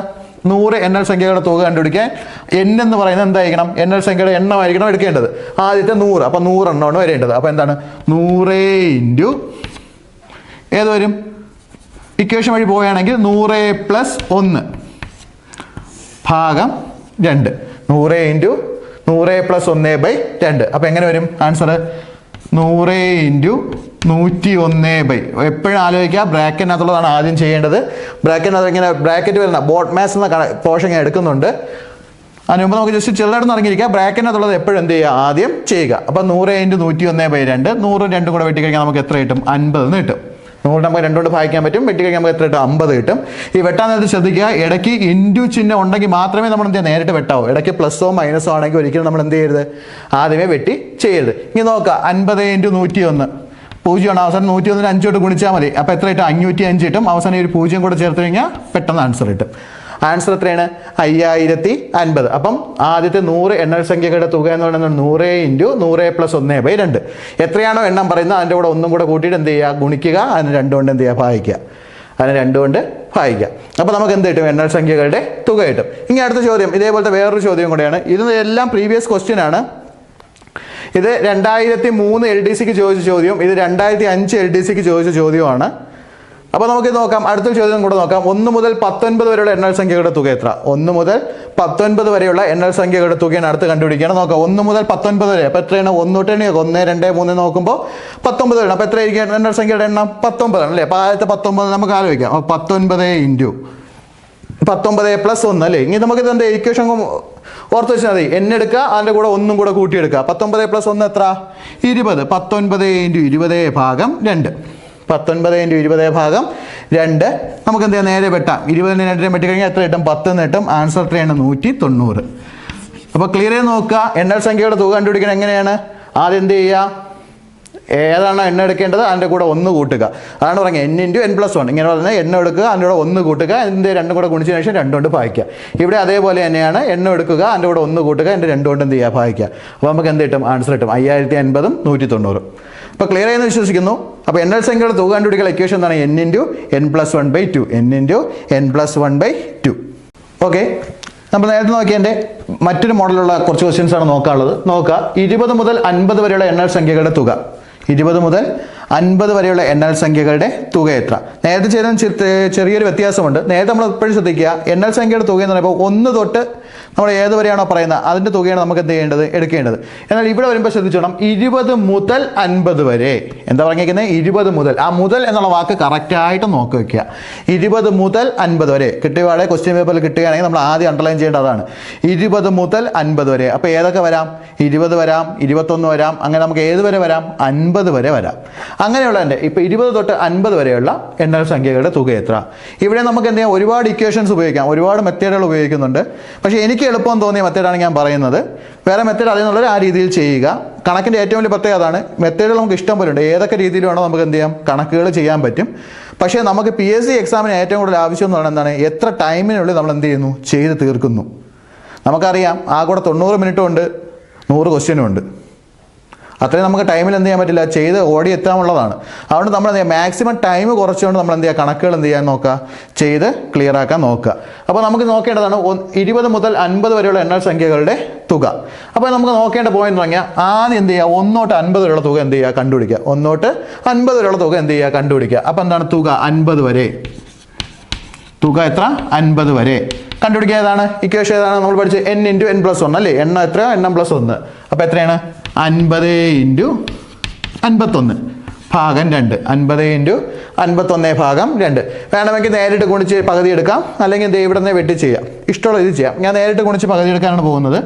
ഒരു 5 5 5 5 25. 2550 / 2. 2550 / 2 ചെയ്യുമ്പോൾ എത്ര കിട്ടും? വെട്ടാൻ അറിഞ്ഞുകൊടുത്താൽ ജസ്റ്റ് ഒന്ന് നോക്കിക്കോണം, പാടൊന്നുമില്ല. നേരെ 2 2 ഭാഗിച്ച് എത്ര കിട്ടും? 1 കിട്ടും. 5 ൽ 2 എത്ര പ്രാവശ്യം? 2 പ്രാവശ്യം. ശിഷ്ടം 1 15, 7 പ്രാവശ്യം. ശിഷ്ടം 1 10, 5 പ്രാവശ്യം. 1275. അടുത്ത ചോദ്യം എന്താണ്? നോക്കുക, 20 മുതൽ. അപ്പോൾ 20 നമുക്ക് എടുക്കണമെന്ന് പറഞ്ഞല്ലേ? അപ്പോൾ നമുക്ക് ഏത് വരെ വേണ്ട? 19 വരെയുള്ള സംഖ്യകളുടെ തുക നമുക്ക് എന്ത് ചെയ്യേണ്ട? വേണ്ട. അപ്പോൾ എത്രയാണ്? 19 വരെയുള്ള സംഖ്യകൾ നമുക്ക് എന്ത് ചെയ്യില്ല, അതിൻ്റെ തുക നമുക്ക് ആവശ്യമില്ല. അപ്പോൾ അടുത്ത് കുറയ്ക്കേണ്ട അതാണ്. തുക എത്ര വരെ? 19 വരെ. തുക 19 വരെയുള്ള തുക നമുക്ക് ഇതിനകത്ത് എന്തില്ല, ആവശ്യമില്ല. അപ്പോൾ നമുക്ക് എണ്ണം എടുക്കാം. എണ്ണം എത്രയാണ്? 19 ആണ്. അപ്പോൾ 19 × 19 + 1 എത്ര? 20 / 2. 19 × 20 / 2. ഇനി നമുക്ക് നോക്കാം. 2 കൊണ്ട് വെട്ടാം 10 സമയം എത്ര കിട്ടും? 190 കിട്ടും. ഇതിൽ നിന്ന് എന്ത് ചെയ്താൽ മതി? കുറച്ചാൽ മാത്രം മതി. ഇതിന് എന്ത് ചെയ്താൽ മതി? കുറച്ചാൽ മാത്രം മതി. 5 വരും. 7 ന് 9 കുറയ്ക്കാൻ പറ്റുമോ? ഇല്ല. അവിടെ നമ്മൾ തൊട്ടപ്പുറം നിന്ന് കടം എടുക്കുക. കടം എടുക്കുമ്പോൾ എന്ത് ചെയ്യും? 17 ആവും. 1 കടം എടുക്കും 17 ആവും. 17 ന് 9 കുറച്ച് എത്ര വരും? 8 വരും. 17 ന് 9 കുറച്ച് എത്ര വരും? 8 വരും. അടുത്ത് നോക്കുക, കടം എടുത്തു, ബാക്കി എത്രയേ ഉള്ളൂ? 1 ഉള്ളൂ. 1 ൽ 1 കുറച്ച് എത്ര? 0. 1 അതേപോലെ ഇറക്കി എഴുതുക. ആൻസർ എത്രയാണ്? 1085. ഒരുപാട് ഇക്വേഷൻ ചെയ്യുന്നുണ്ട്. ഞാൻ ഇപ്പോഴാണ് നിങ്ങൾക്ക് അറിയാനുള്ള ഇക്വേഷൻ, ഇഷ്ടമുള്ള ഇക്വേഷൻ ഏത് വേണം യൂസ് ചെയ്യാം. ഞാൻ ഇവിടെ എനിക്ക് എളുപ്പമെന്ന് തോന്നിയിട്ടുള്ള ഇക്വേഷൻ ആണെങ്കിൽ നിങ്ങൾക്ക് പറഞ്ഞു തരുന്നത്. എളുപ്പത്തിൽ ചെയ്യാൻ പറ്റും, പെട്ടെന്ന് ചെയ്യാൻ പറ്റും. തെറ്റാനുള്ള ചാൻസ് കുറവുമാണ്. തെറ്റാനുള്ള ചാൻസ് എന്താണ്? കുറവുമാണ്. അപ്പോൾ ഇതൊന്ന് ജസ്റ്റ് നോക്കുക. 20 മുതൽ 50 വരെയുള്ള എണ്ണൽ സംഖ്യകളുടെ തുക. ഇനി നമുക്ക് തെറ്റാൻ ചാൻസ് വരുന്ന വേറൊരു ചോദ്യം എന്ന് പറഞ്ഞാൽ അധികം കണ്ടിട്ടില്ല, എന്നാലും നമ്മളത് ഓർത്ത് വെച്ചുകൊള്ളുക. 20-നും 50-നും ഇടയിൽ എന്ന് പറയും. 20-നും 50-നും ഇടയിൽ. 20-നും 50-നും ഇടയിൽ. ഇപ്പോൾ 20 to 50 എന്ന് പറഞ്ഞു കഴിഞ്ഞാൽ ഇംഗ്ലീഷ് ആണെങ്കിൽ കൂടുതലാണ്. 20 to 50 എന്ന് പറഞ്ഞാൽ 20-ഉം 50-ഉം വരെ. പക്ഷേ ബിറ്റ്വീൻ 20 and 50, 20-നും 50-നും ഇടയിൽ. അങ്ങനെയാണെങ്കിൽ നോക്കുക ഏതൊക്കെ സംഖ്യ എടുക്കുള്ളൂ. ഒന്നാമത്തെ സംഖ്യ ഏതായിരിക്കും? 21 ആയിരിക്കും.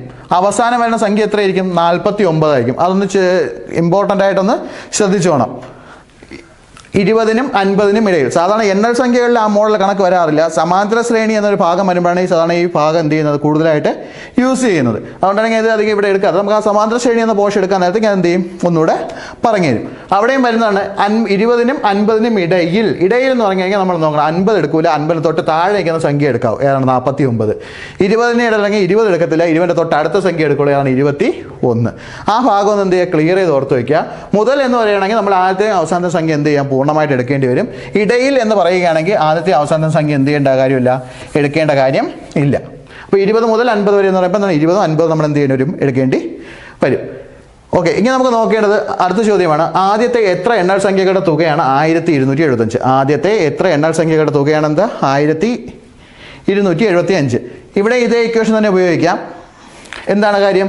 n×n+1/2 ആണ് 1275. അങ്ങനെയാണെങ്കിൽ നമ്മൾ എന്താണ് എത്ര എണ്ണൽ സംഖ്യയുടെ തുകയെന്നാണ് കണ്ടുപിടിക്കേണ്ടത്. അപ്പോൾ നോക്കേണ്ട പോയിന്റ് തുടങ്ങിയാൽ നോക്കുക 1275.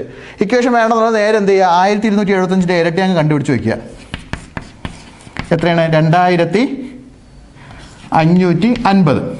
2550 അല്ലേ? 5 2 10 ശിഷ്ടം 1, 7 2 14 1 15 ശിഷ്ടം 1, 2 2 4 1 5, 1 × 2 2. 2550. ഇനി ഈ 2550 നോക്കേണ്ട ജോലി എന്ന് പറഞ്ഞാൽ 2550 ഈ പറഞ്ഞിരിക്കുന്ന സംഖ്യയിൽ ഏതൊക്കെ കൊണ്ട് ഡിവൈഡ് ചെയ്തെങ്കിൽ തൊട്ടടുത്ത സംഖ്യ ഇട്ട് നോക്കിയാൽ മതി. എന്ന് വെച്ചാൽ n×n+1 ആണ് എത്ര? 2550. ഇപ്പോൾ 10 എടുത്തു കഴിഞ്ഞാൽ തൊട്ടടുത്ത് വരേണ്ട സംഖ്യ ഏതായിരിക്കണം? 11 ആയിരിക്കണം. അതേപോലെ 25 എടുത്തു കഴിഞ്ഞാൽ തൊട്ടടുത്ത് വരേണ്ട സംഖ്യ എത്രയായിരിക്കണം?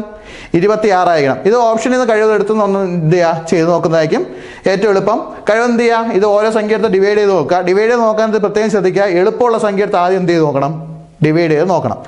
ഇപ്പോൾ നോക്കാം ഇവിടെ എന്തായാലും 0 ഉണ്ട്. 0 0 എന്ത് ചെയ്യും കട്ട് ചെയ്ത് പോകും. ബാക്കി 6 ആണ്. 6 കൊണ്ട് 255 ഭാഗിക്കാൻ പറ്റുമോ നോക്കുക. 5 5 10 10 2 12 ഭാഗിക്കാൻ പറ്റുമോ അല്ലേ? നോക്കാം 6 കൊണ്ട് ഭാഗിക്കുമ്പോൾ എത്രയാണ്? 6 4 24 ശിഷ്ടം 1 15. 6 കൊണ്ട് നമുക്ക് എന്തെയില്ല പറ്റത്തില്ല. 5 5 10 2 12 നമുക്ക് എന്ത് ചെയ്യാൻ പറ്റില്ല? 6 കൊണ്ട് ഭാഗിക്കാൻ പറ്റത്തില്ല. കാര്യം എന്താണ്? അവസാനത്തെ സംഖ്യ എന്താണ്? ഇവിടെ 255 എടുക്കുന്നതെങ്കിൽ ഒറ്റ സംഖ്യയാണ്. അപ്പോൾ പറ്റത്തില്ല.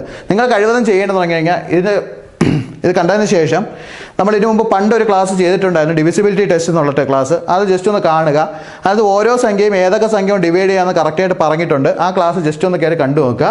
അപ്പോൾ 6 കൊണ്ട് ഡിവൈഡ് ചെയ്യണമെങ്കിൽ അവസാനത്തെ സംഖ്യ എപ്പോഴും എന്തായിരിക്കണം? ഇരട്ട സംഖ്യ ആയിരിക്കണം. 6 കൊണ്ട് 60 കൊണ്ടല്ല 6 കൊണ്ട് ഡിവൈഡ് ചെയ്യണമെങ്കിൽ. അപ്പോൾ ഇവിടെ നോക്കുക 255 ആണ് അവസാന സംഖ്യ 5 ആണ്. അപ്പോൾ നമുക്ക് ഒരിക്കലും എന്ത് ചെയ്യാൻ പറ്റില്ല? 6 കൊണ്ട് ഡിവൈഡ് ചെയ്യാൻ പറ്റത്തില്ല. പകരം നമുക്ക് ഏതെന്നെ നോക്കാം? 5 തന്നെ നോക്കാം, 50 തന്നെ നോക്കാം. 2550/50 ചെയ്ത് നോക്കാം. 0 0 വെട്ടി ബാക്കി എത്ര വരും? 5 5 25 1 5 5 51. കറക്റ്റ് അല്ലേ? 50 തൊട്ടടുത്ത സംഖ്യ ഏതാണ് വന്നത്? 51 ആണ് വന്നത്. അപ്പോൾ നമ്മുടെ ആൻസർ ഏതാണെന്ന് ചോദിച്ചാൽ ഏതാണ്? 50 ആണ്. ആൻസർ ഏതാണെന്ന് ചോദിച്ചാൽ ഏതാണ്? 50 ആണ്. ഇവിടെ ആലോചിക്കേണ്ട പോയിന്റുകൾ എന്ന് വെച്ച് കഴിഞ്ഞാൽ തൊട്ടടുത്ത സംഖ്യ ഏത് സംഖ്യയാണ് എടുക്കുന്നത് അതിൻ്റെ തൊട്ടടുത്ത സംഖ്യ കൊണ്ട് ഗുണിക്കുമ്പോൾ നമുക്ക് എന്ത് കിട്ടണം? ആൻസർ കിട്ടണം 2550. അല്ലെങ്കിൽ നമുക്ക് ഏതാണോ തുകയുടെ ഇരട്ടി എന്ന് പറഞ്ഞ സംഖ്യ നമുക്ക് എന്ത് ചെയ്യണം? കിട്ടണം. അപ്പോൾ കഴിവെന്ന് നോക്കുക. അപ്പോൾ 50 ആണ് കിട്ടുന്ന ആൻസർ. എങ്ങനെ കിട്ടിയെന്ന് നോക്കിക്കഴിഞ്ഞാൽ നമ്മൾ എന്ത് ചെയ്യാം? ഭാഗിച്ച് നോക്കുക. ഓരോ സംഖ്യയായിട്ട് എടുത്ത് എന്ത് ചെയ്യുക? ഭാഗിച്ച് നോക്കുക. ഇപ്പോൾ 60 70 ആദ്യമേ ഒഴിവാക്കാനുള്ള കാരണം 60 0 0 ആദ്യം നമുക്ക് വെട്ടിപ്പോവും. പിന്നെ 255 6 കൊണ്ട് നമുക്ക് എന്ത് ചെയ്യാൻ പറ്റില്ല? ഒരിക്കലും ഭാഗിക്കാൻ പറ്റില്ല. കാര്യം എന്താണ്? 5 5 10 2 12 കൂട്ടുമ്പോൾ 12 കിട്ടും. 6ൻ്റെ ഗുണിതം തന്നെ വരും. പക്ഷേ അങ്ങനെയല്ല നോക്കേണ്ടത്. അവസാനത്തെ സംഖ്യയും കൂടെ നമ്മൾ നോക്കണം. അവസാനത്തെ സംഖ്യ ഇരട്ട സംഖ്യയായി മാത്രമേ നമുക്ക് എന്ത് ചെയ്യാൻ പറ്റുള്ളൂ? 6 കൊണ്ട് പൂർണ്ണമായിട്ട് ഡിവൈഡ് ചെയ്യാൻ പറ്റുള്ളൂ. 7 കൊണ്ട് എന്തായാലും ഒരിക്കലും നമുക്ക് എന്ത് ചെയ്യില്ല പറ്റത്തില്ല. 7ൻ്റെ ഗുണിതമല്ല 255. പിന്നെയുള്ളത് ആ കൂടെ 50 25 ആണ്. 25 നമുക്കറിയാം. 20 തൊട്ടടുത്ത സംഖ്യ 26 ആണ്. എന്തായാലും ഗുണിച്ച് കഴിഞ്ഞാൽ നമുക്ക് ഇത്രയും വലിയ സംഖ്യ എന്ത് ചെയ്യത്തില്ല? കിട്ടത്തില്ല. ഇതൊക്കെ നമുക്ക് ചെയ്ത് നമ്മൾ എന്താക്കണം? സ്പീഡാക്കി കഴിഞ്ഞാൽ നമുക്ക് എന്ത് ചെയ്യാൻ പറ്റും? ഇതേപോലെ പഠിക്കാൻ പറ്റും. അടുത്ത് വേണ്ട പറയുന്ന ഏക സംഖ്യ എത്ര മാത്രമേ ഉള്ളൂ? 50 മാത്രമേ ഉള്ളൂ. അപ്പോൾ നിങ്ങൾ ചെയ്യേണ്ടത് ഇതിൻ്റെ കൂടെ ഞാൻ ഒരു കാര്യം കൂടെ പറയുന്നത്, ആ വീഡിയോയും കൂടെ ജസ്റ്റ് ഒന്ന് കാണുക. ഡിവിസിബിലിറ്റി ടെസ്റ്റ് എന്ന് വന്നിട്ടുണ്ട്. ആ ഭാഗത്തു നിന്നുള്ള ക്വസ്റ്റ്യൻസും ഉറപ്പായിട്ടും ചോദിക്കും. ഡിവിസിബിലിറ്റി ടെസ്റ്റ് ആണെങ്കിൽ നമുക്ക് ഒരു സംഖ്യ ഏതൊക്കെ സംഖ്യ കൊണ്ട് ഭാഗിക്കാൻ പറ്റും എന്ന് പറയുന്ന പോയിന്റാണത്. അപ്പോൾ ആ ക്ലാസ്സും കൂടെ ജസ്റ്റ് ഒന്ന് കയറി കാണുക. കാണുന്നതിന് മുമ്പ് നമ്മൾ എന്ത് ചെയ്യുക, ഈ കാര്യം കൂടെ ഒന്ന് ക്ലിയർ ചെയ്ത് നോക്കുക. അപ്പോൾ എങ്ങനെയാണ് കണ്ടുപിടിച്ച് നോക്കുക. ആദ്യത്തെ എത്ര എണ്ണൽ സംഖ്യകളുടെ തുകയാണ് 1275. അപ്പോൾ 1275 നേരെ ഇരട്ടി എടുക്കുക. എത്ര 2550 അല്ലെങ്കിൽ ഇൻറ്റു 2 2550 കിട്ടും. 2550 ഗുണിതമായിട്ടുള്ള നോക്കുക. നമ്മൾ ഓപ്ഷനിൽ നിന്ന് എന്ത് ചെയ്യുക, സെലക്ട് ചെയ്ത് എടുക്കുക. ഇപ്പോൾ 25 ആണെങ്കിൽ 25 തൊട്ടടുത്ത സംഖ്യ 26 നമുക്ക് എന്ത് ചെയ്യാൻ പറ്റില്ല, ഗുണിച്ച് കഴിഞ്ഞാൽ ഇത്രയും വലിയ സംഖ്യ എന്ത് ചെയ്യില്ല, ഒരിക്കലും കിട്ടത്തില്ല. പിന്നെ എന്തുള്ളത് 50 ആണ്. 50 തൊട്ടടുത്ത സംഖ്യ 51 ഗുണിച്ച് നോക്കുമ്പോൾ നമുക്ക് എത്ര 2550 കിട്ടും. ഗുണിക്കാൻ പാടുള്ളവർ നേരെ എന്ത് ചെയ്താൽ ഡിവൈഡ് ചെയ്ത് നോക്കിയാൽ മതി. തൊട്ടടുത്ത 50 തൊട്ടടുത്ത സംഖ്യ കിട്ടുമെന്ന് മാത്രം എന്ത് ചെയ്താൽ അത് ചെക്ക് ചെയ്ത് നോക്കിയാൽ മതി. പിന്നെയുള്ളതാണ് 60. 6 കൊണ്ട് നമുക്ക് എന്തെങ്കിലും ഡിവൈഡ് ചെയ്യാൻ പറ്റുള്ളൂ, നമ്മൾ കണ്ടുപിടിച്ച് കഴിഞ്ഞു. 7 കൊണ്ട് നമുക്ക് എന്ത് ചെയ്യാൻ പറ്റില്ല, 255 പൂർണ്ണമായിട്ട് ഡിവൈഡ് ചെയ്യാൻ പറ്റില്ല. അപ്പോൾ ആ 2 ഓപ്ഷൻ നമുക്ക് എന്ത് ചെയ്യാൻ പറ്റും, കട്ട് ചെയ്യാൻ പറ്റും. പിന്നെയുള്ള ഓപ്ഷൻ ഏതാണ്, 50 മാത്രമേ ഉള്ളൂ. അപ്പോൾ ഡിവിസിബിലിറ്റി ടെസ്റ്റും കൂടെ ജസ്റ്റ് ഒന്ന് ക്ലിയർ ചെയ്ത് എന്ത് ചെയ്യുക, കണ്ട് മനസ്സിലാക്കുക. ഓക്കെ, നമ്മളിപ്പോൾ ഇതുവരെയുള്ള എണ്ണൽ സംഖ്യകളുടെ തുകയാണ് നോക്കിയത്. ഇനി നമ്മൾ നോക്കാൻ പോകുന്നത് ഇരട്ട സംഖ്യകളുടെ തുക എങ്ങനെ കണ്ടുപിടിക്കാമെന്നാണ്. ആദ്യത്തെ ഇരട്ട സംഖ്യകളുടെ തുക. ഇരട്ട സംഖ്യയുടെ തുക എന്ന് പറയുമ്പോൾ നമ്മുടെ എണ്ണൽ സംഖ്യയുടെ തുക കണ്ടുപിടിച്ച് അതേ ഇക്വേഷൻ തന്നെ ഒന്ന് മനസ്സിൽ ഓർത്ത് വയ്ക്കുക. എന്നിട്ട് ഇത് മാത്രം എടുക്കുക, ആ ബൈ 2 എന്നുള്ള അങ്ങ് എന്ത് ചെയ്യുക, ഒഴിവാക്കുക. n×n+1. അപ്പോൾ ആദ്യത്തെ ഇരട്ട സംഖ്യകളുടെ തുക ചോദിച്ചു കഴിഞ്ഞാൽ കണ്ടുപിടിക്കേണ്ട ഇക്വേഷൻ എന്താണ്, n×n+1. ഇത്രയും മാത്രം എന്ത് ചെയ്യുക, ഓർത്ത് വയ്ക്കുക. അപ്പോൾ 1 മുതൽ 20 വരെയോ അല്ലെങ്കിൽ 1 മുതൽ 50 വരെയോ 1 മുതൽ 100 വരെ ചോദിച്ചാലും നമ്മൾ എന്ത് ചെയ്യുക, 100 വരെ ആണെങ്കിൽ നോക്കുക. അവിടെ എടുക്കേണ്ട ഇക്വേഷൻ ആണെങ്കിൽ n×n+1. പക്ഷേ എണ്ണം എടുക്കാൻ നേരത്താണ് എല്ലാവർക്കും എന്ത് ചെയ്യുന്നത്, തെറ്റിപ്പോകുന്നത്. അതാണ് നമുക്ക് ആ കണക്കൊന്ന് ചെയ്ത് നോക്കാം. 100 വരെയുള്ള ഇരട്ട സംഖ്യകളുടെ തുക എന്താണ്, 100 വരെയുള്ള ഇരട്ട സംഖ്യകളുടെ തുക. അപ്പോൾ 100 വരെ എത്ര ഇരട്ട സംഖ്യകൾ ഉണ്ടാവും നമ്മൾ അറിഞ്ഞിരിക്കണം.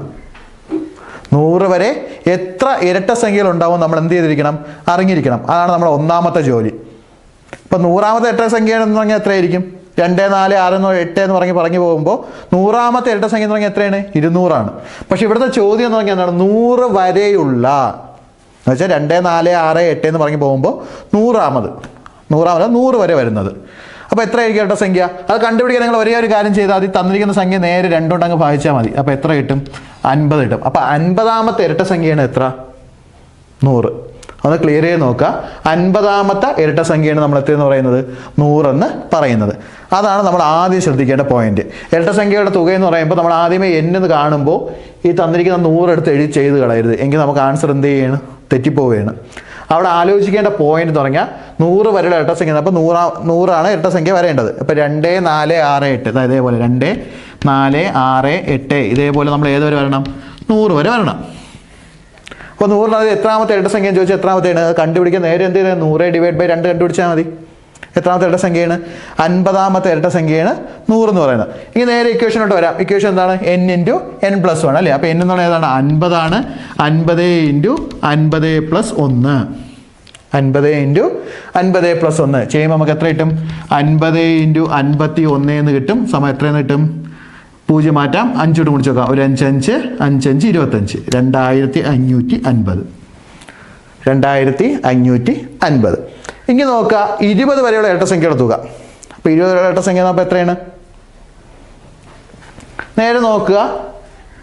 2 തൊട്ട് 20 വരെ കണക്കാക്കണം. അപ്പോൾ എത്രയായിരിക്കും, 20/2 അല്ലേ. 20/2 എന്ന് പറയുമ്പോൾ എത്രയാണ് കിട്ടുന്നത്, 10 എന്നാണ് കിട്ടുന്നത് അല്ലേ. അപ്പോൾ നോക്കാം n ആയി. അപ്പോൾ എത്രയാണ്, 10×10+1 സമയം നമുക്ക് എത്ര കിട്ടും, 10×11 കിട്ടും. സമയം എത്ര, 110 കിട്ടും.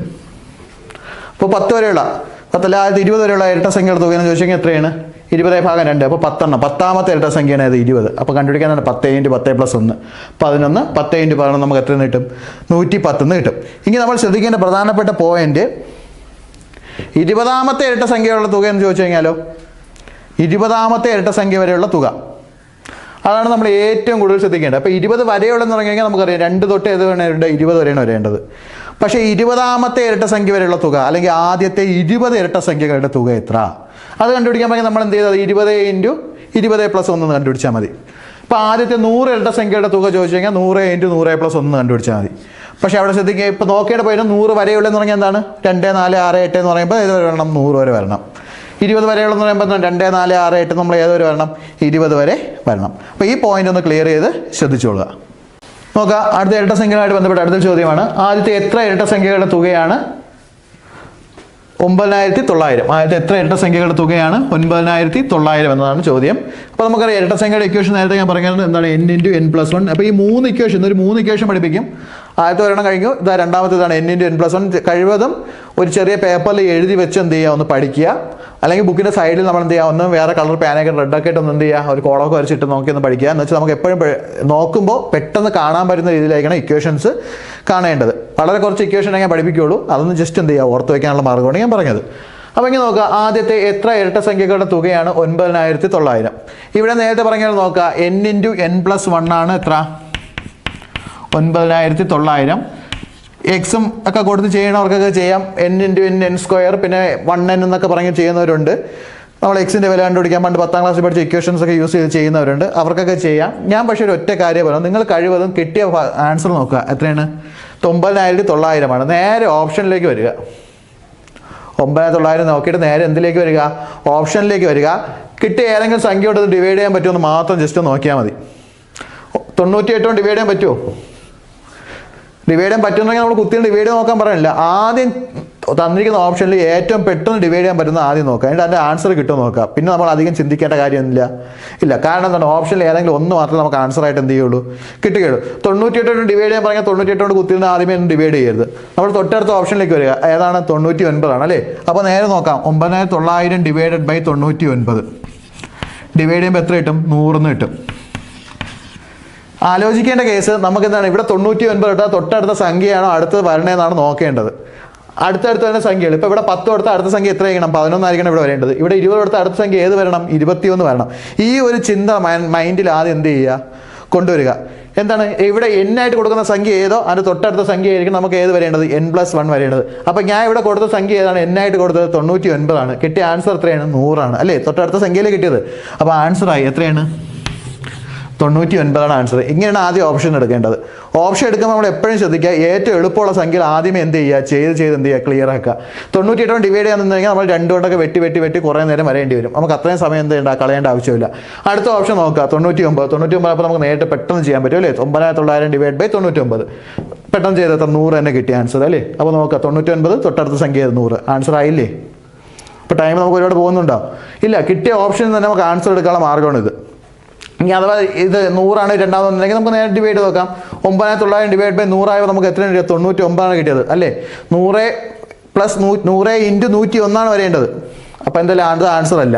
101 അടുത്ത് 102 വരേണ്ടത്. നമുക്ക് അവസാന സംഖ്യ എന്തായാലും 2 0 ആയിരിക്കണം. അത് ആലോചിച്ച് വേണമെങ്കിൽ ചെയ്യാം. അവസാന സംഖ്യ 2 0 ആണെങ്കിൽ നമുക്ക് നോക്കാം തൊട്ടടുത്ത സംഖ്യ എന്താണ്, 2 0 സംഖ്യ ഏതെങ്കിലും ആണ് നമുക്ക് എന്ത് ചെയ്യേണ്ടത്, വരേണ്ടത്. ഓപ്ഷൻ അങ്ങനെ എടുത്ത് വേണമെങ്കിൽ നമുക്ക് എന്ത് ചെയ്യാം. അപ്പോൾ ഇവിടെ ഇത്രയും മാത്രം ആലോചിച്ചാൽ മതി. കിട്ടുന്ന ഓപ്ഷൻ നമുക്ക് നേരിട്ട് എന്ത് ചെയ്യുക, ആൻസർ എടുത്ത് ചെയ്യുക. അപ്പോൾ കഴിവതും നമുക്ക് 2 രീതി നോക്കാം. നേരിട്ട് നമ്മൾ കണ്ടുപിടിക്കുന്ന രീതി ഒന്ന് ട്രൈ ചെയ്ത് വെക്കണം. അതേപോലെ നമ്മൾ എന്ത് ചെയ്യുക, ചില ക്വസ്റ്റ്യൻസ് നമുക്ക് ഓപ്ഷനിൽ നിന്ന് പെട്ടെന്ന് ചെയ്യാൻ പറ്റുന്ന രീതി നമ്മൾ എന്ത് ചെയ്യുക, ചെക്ക് ചെയ്ത് വയ്ക്കുക. ഓക്കെ, അപ്പോൾ നമ്മൾ എണ്ണൽ സംഖ്യകളുടെ തുക നോക്കി, ഇരട്ട സംഖ്യയുടെ തുക നോക്കി. ഇനി നമ്മൾ നോക്കാൻ പോകുന്നത് ഒറ്റ സംഖ്യയുടെ തുകയാണ്. ഏറ്റവും സിമ്പിൾ തന്നിരിക്കുന്നതിൽ ഏറ്റവും സിമ്പിൾ ആയിട്ടുള്ള ഇക്വേഷനാണ് ഒറ്റ സംഖ്യയുടെ തുക കണ്ടുപിടിക്കാനുള്ളത്. നോക്കാം, ഒറ്റ സംഖ്യയുടെ തുക കണ്ടുപിടിക്കുക. എത്രയും മാത്രം ആലോചിച്ചാൽ മതി. n², എത്രയാണോ എണ്ണം പറഞ്ഞിരിക്കുന്നത് അതിൻ്റെ സ്ക്വയർ എടുത്ത് കഴിഞ്ഞാൽ നമുക്ക് എന്തായി, ഒറ്റ സംഖ്യയുടെ തുകയായി. അപ്പോൾ അതുപോലെ സിമ്പിളായിട്ട് കണക്കുകൾ തന്നിട്ടുണ്ട്, ജസ്റ്റ് നോക്കിയാൽ മതി. ആദ്യത്തെ 20 ഒറ്റ സംഖ്യകളുടെ തുക എത്ര? ആദ്യത്തെ 20 ഒറ്റ സംഖ്യകളുടെ തുക എത്ര? നേരിട്ട് എന്ത് ചെയ്യാം, 20 ഉണ്ടെങ്കിൽ 20 എണ്ണമൊന്നല്ലേ, നേരെ എന്ത് ചെയ്യുക, 20ൻ്റെ സ്ക്വയർ അങ്ങ് എടുത്താൽ മതി. n² ആണ്, നമുക്ക് എന്ത് വിളിക്കാം, 20² സമയത്ത് എന്ന് വിളിക്കാം, 400 എന്ന് പറയാം അല്ലേ. അപ്പോൾ നമ്മൾ ആദ്യത്തെ 20 ഒറ്റ സംഖ്യയുടെ തുക എന്ന് ചോദിച്ചു കഴിഞ്ഞാൽ എന്ത് ചെയ്യുക, എണ്ണം എടുക്കുക, എണ്ണത്തിൻ്റെ സ്ക്വയർ എടുക്കുക, എണ്ണം എടുക്കുക, എണ്ണത്തിൻ്റെ എന്തെടുക്കുക, സ്ക്വയർ അങ്ങ് എടുക്കുക. ഇങ്ങനെ നോക്കുക, ഇത് നമുക്ക് തെറ്റിക്കാൻ ചാൻസ് ഉള്ള ചോദ്യങ്ങൾ എന്ന് നോക്കുക. 49 വരെയുള്ള ഒറ്റ സംഖ്യകളുടെ തുക എത്ര? എന്താ പറഞ്ഞിരിക്കുന്നത്, 49 വരെയുള്ള ഒറ്റ സംഖ്യകളുടെ തുക എത്ര? അതാണ് നമ്മൾ നോക്കേണ്ടത്. എങ്ങനെയാണ്, 1 3 5 ഇതേപോലെ വന്ന് എത്രാമത്തെ വരെ വരണം, 49 വരെ വരണം. 49 വരെയുള്ള ഒറ്റ സംഖ്യകളുടെ തുക എത്ര? അപ്പോൾ 49 വരെയുള്ള ഒറ്റ സംഖ്യ എത്ര എണ്ണം ഉണ്ടാവും? ഓക്കെ, 1 3 5 7 9 9ആയപ്പോൾ അത് എത്രയായി, 5ാമത്തെ സംഖ്യയായി അല്ലേ. അതേപോലെ നമ്മൾ നോക്കണം 49 വരെ ഒന്നും ചെയ്യേണ്ട, നേരെ 1 കൂട്ടുക, 2 കൊണ്ട് ഡിവൈഡ് ചെയ്യുക. ഇവിടെ തന്നിരിക്കുന്ന സംഖ്യ എത്രയാണോ അതിൻ്റെ കൂടെ 1 കൂട്ടുക, അതിനെത്രയുണ്ട്, 2 കൊണ്ട് ഡിവൈഡ് ചെയ്യുക. അപ്പോൾ ഇതാണ് നോക്കാം, 5 5 + 1 എത്ര, 6 6/2 3. അപ്പോൾ 3ാമത്തെ ഒറ്റ സംഖ്യയാണ് ഏത്, 5. അതേപോലെ നമുക്ക് തന്നിരിക്കുന്ന സംഖ്യ ഏതോ അതിൻ്റെ കൂടെ 1 കൂട്ടുക, 2 കൊണ്ട് ഡിവൈഡ് ചെയ്യുക. 1 കൂട്ടുക, 2 കൊണ്ട് ഡിവൈഡ് ചെയ്യുക. അതാണ് നമ്മൾ ചെയ്യാൻ പോകുന്നത്. 49 ആണ് അല്ലേ. 49 + 1 എത്ര, 50. 50/2 സമയം എത്ര, 25. അപ്പോൾ 25ാമത്തെ ഒറ്റ സംഖ്യയാണ് ഏത്? 49. 25ാമത്തെ ഒറ്റ സംഖ്യയാണ് ഏത്? 49. അങ്ങനെ നോക്കുക, കണ്ടുപിടിക്കാൻ എന്താണ്? n സ്ക്വയർ ആണല്ലേ, തുക എന്താണ്? n സ്ക്വയർ ആണ്. അപ്പോൾ 25 സ്ക്വയർ സമയം എത്ര നമുക്ക് കിട്ടും? 625 കിട്ടും. 25 സ്ക്വയർ എന്ന് പറയുമ്പോൾ എത്ര കിട്ടും? 625 എന്ന് കിട്ടും.